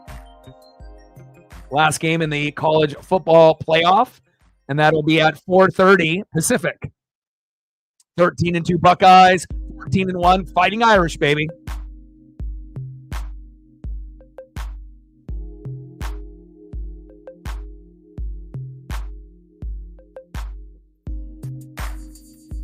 Oh, baby. Commanders and Eagles. And let's see if Baltimore can make this interesting.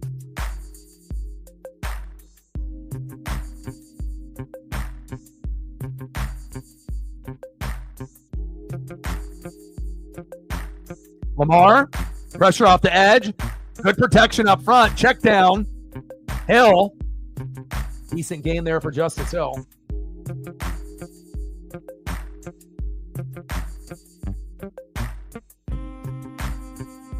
Lamar, Mark Andrews, 18-yard gain, first down, Ravens. There you go. There you go. There you go. Making it interesting now. First down and 10 at the Buffalo 24. That's what happens when you play, these games and neither team really has a defense. You actually would have thought that the score would be higher than what it is right now. I mean, this score is pretty similar to the Eagles and the Rams, and it should have been higher. Nice play by Mark Andrews there.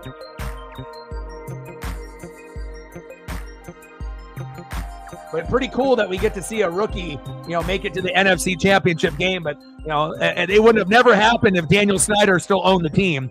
First, you had to get him to sell the team. Then you had new management. Then you got Dan Quinn. Then you got Jaden Daniels. And then a lot of the other individuals, stepped up on the roster. And also sleeper pickups like Austin Eckler was huge. Touchdown, Ravens. Lamar, Isaiah Likely, 24 yards. It's a tutty. Woo! There we go. Now they got to go for a 2-point conversion, baby. There we go, Lamar. That's what I like to see. And again, it's hard to be able to play defense for 7 seconds. What a tutty. Wow.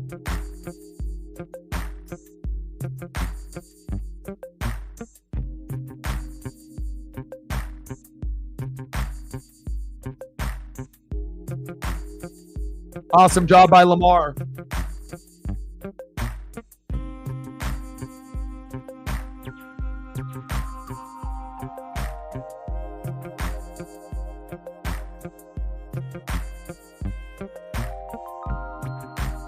Two-point conversion to Andrews. Incomplete. Oh, brutal. Brutal. Isaiah Likely. Oh, Mark Andrews. Why even go to Mark Andrews? I know he made that big play, but Zay Flowers would have been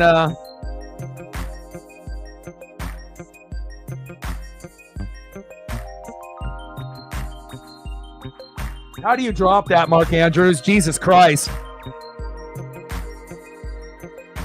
He had it, and then he dropped it. Unbelievable.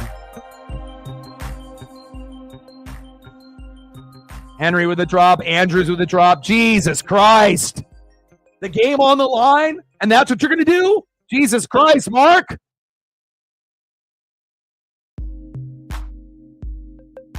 Oh, my God. He'll be thinking about that and replaying that play in his head until next season. Wow.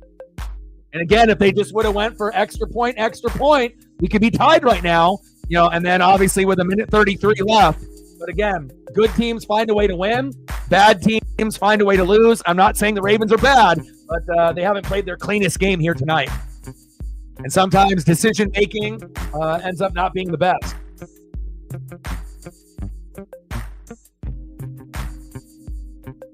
Chiefs, Bills, Commanders, Eagles. What an awesome Final Four. And again, we are, the only surprise really is Commanders. A lot of us thought it would be Lions, but Again, when you don't have a defense, at some point it's going to come back and bite you. And the Bills and the Commanders don't have a defense, so keep that in mind. Chiefs have a defense. Eagles have a defense. So you got two teams that have a defense and they're at home, and then you got two teams that don't. So keep that in mind when you're placing your bets. Yeah, definitely not on Lamar on that. I mean, Lamar's doing everything that he can, but again, Lamar with the early fumble, Andrews with the fumble. They didn't play their cleanest game here today, and you got to play clean. Not only when you're at home, but specifically when you're on the road.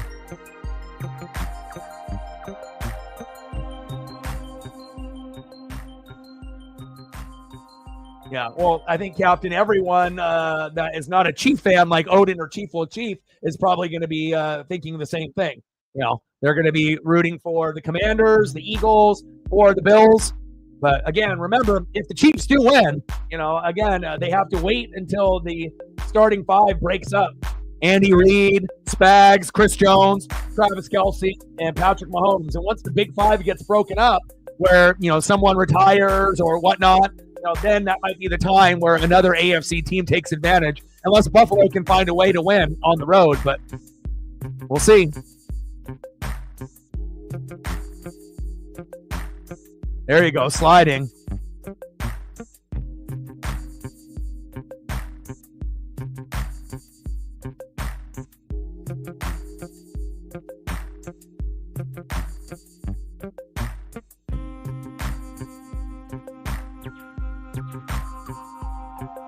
It's crazy in this game. Josh Allen, didn't have a Josh Allen type of game. 16 for 22, 127 yards, no touchdowns, no picks, right? And then 9 carries for 21 yards, but 2 touchdowns on the ground. So it shows you, Buffalo can win in many different ways, even when Josh Allen doesn't throw a touchdown pass. Pretty amazing.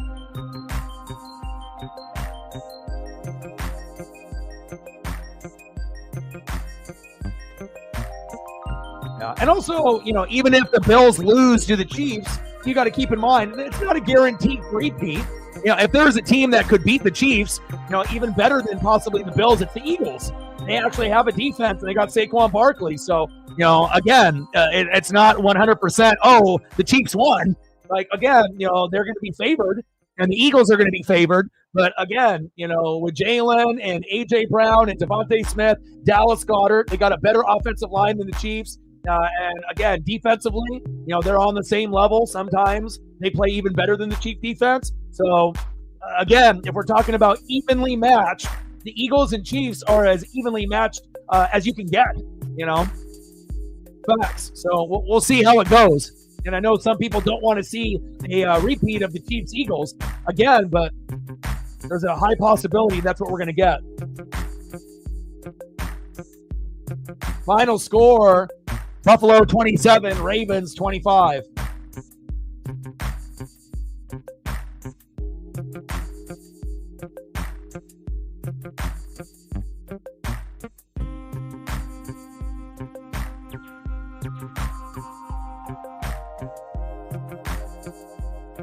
But again, if Baltimore was at home, they would have won. So again, home field advantage is very important, in these games late in the season and in the playoffs. When Baltimore was at home earlier in the year, they beat the shit out of Buffalo. But again, no Zay Flowers, right? Not a clean game on the road. Just too many things, going against you. And on top of that, not having McDonald as your defensive coordinator, defense not being as intimidating as they were in years past. I mean, all those things add up. Facts.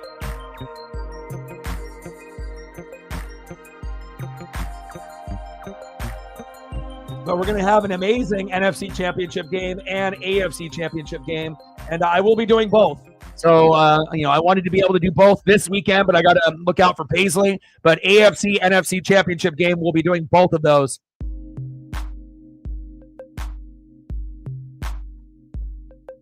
MVP right there. Even though Lamar's stats were better in the regular season. Agreed.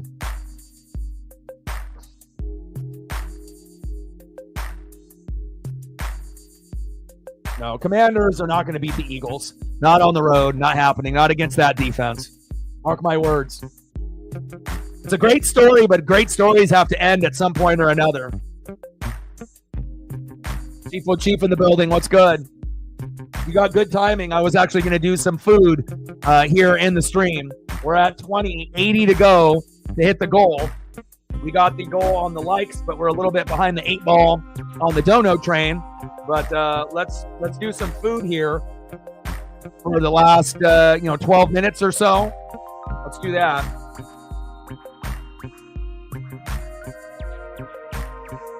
Yes, it was. Congratulations to you and Odin for making the AFC Championship game. No surprises there. And if this team ends up losing to Kansas City, they just got to get their defense to be on a chief level. Because again, offensively, they can match up very well. That you could argue that the offense for Buffalo is better than the offense for, the Chiefs. But again, defense wins games, defense wins championships. So don't be surprised if we get a Chiefs-Eagles Super Bowl. It's not a sexy thing that people want to talk about, but you need defense.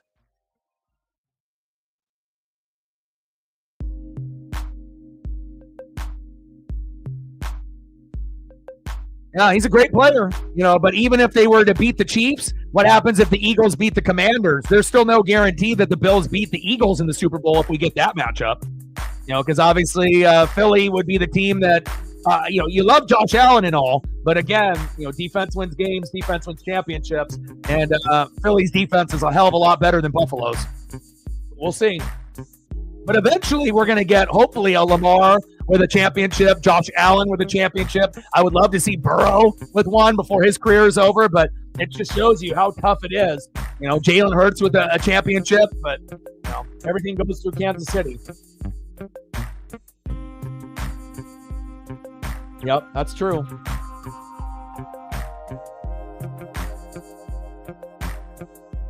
I know, Paisley. All right, I got to give Paisley some dinner here real quick, and then we're going to do some food photos. Like, sub, donate, comment, share. If you haven't smashed that like button yet, please do.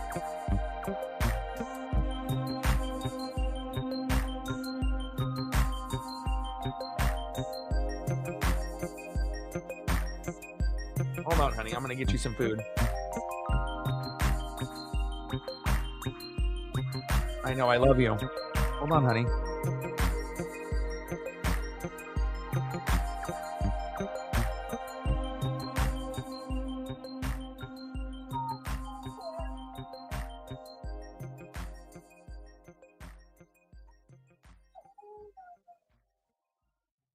Hold on, honey.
Gotta hit you with the crepes, baby.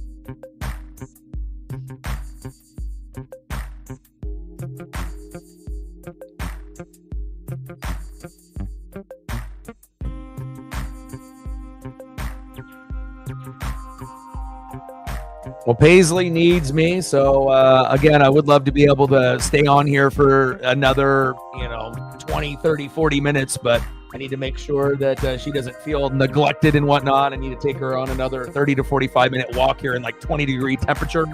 Get a little food in my stomach as well. I appreciate you guys very, very much. Final score, 27-25 Buffalo. Congratulations to the Bills. A little heartache and heartbreak for the Ravens, but they will be back.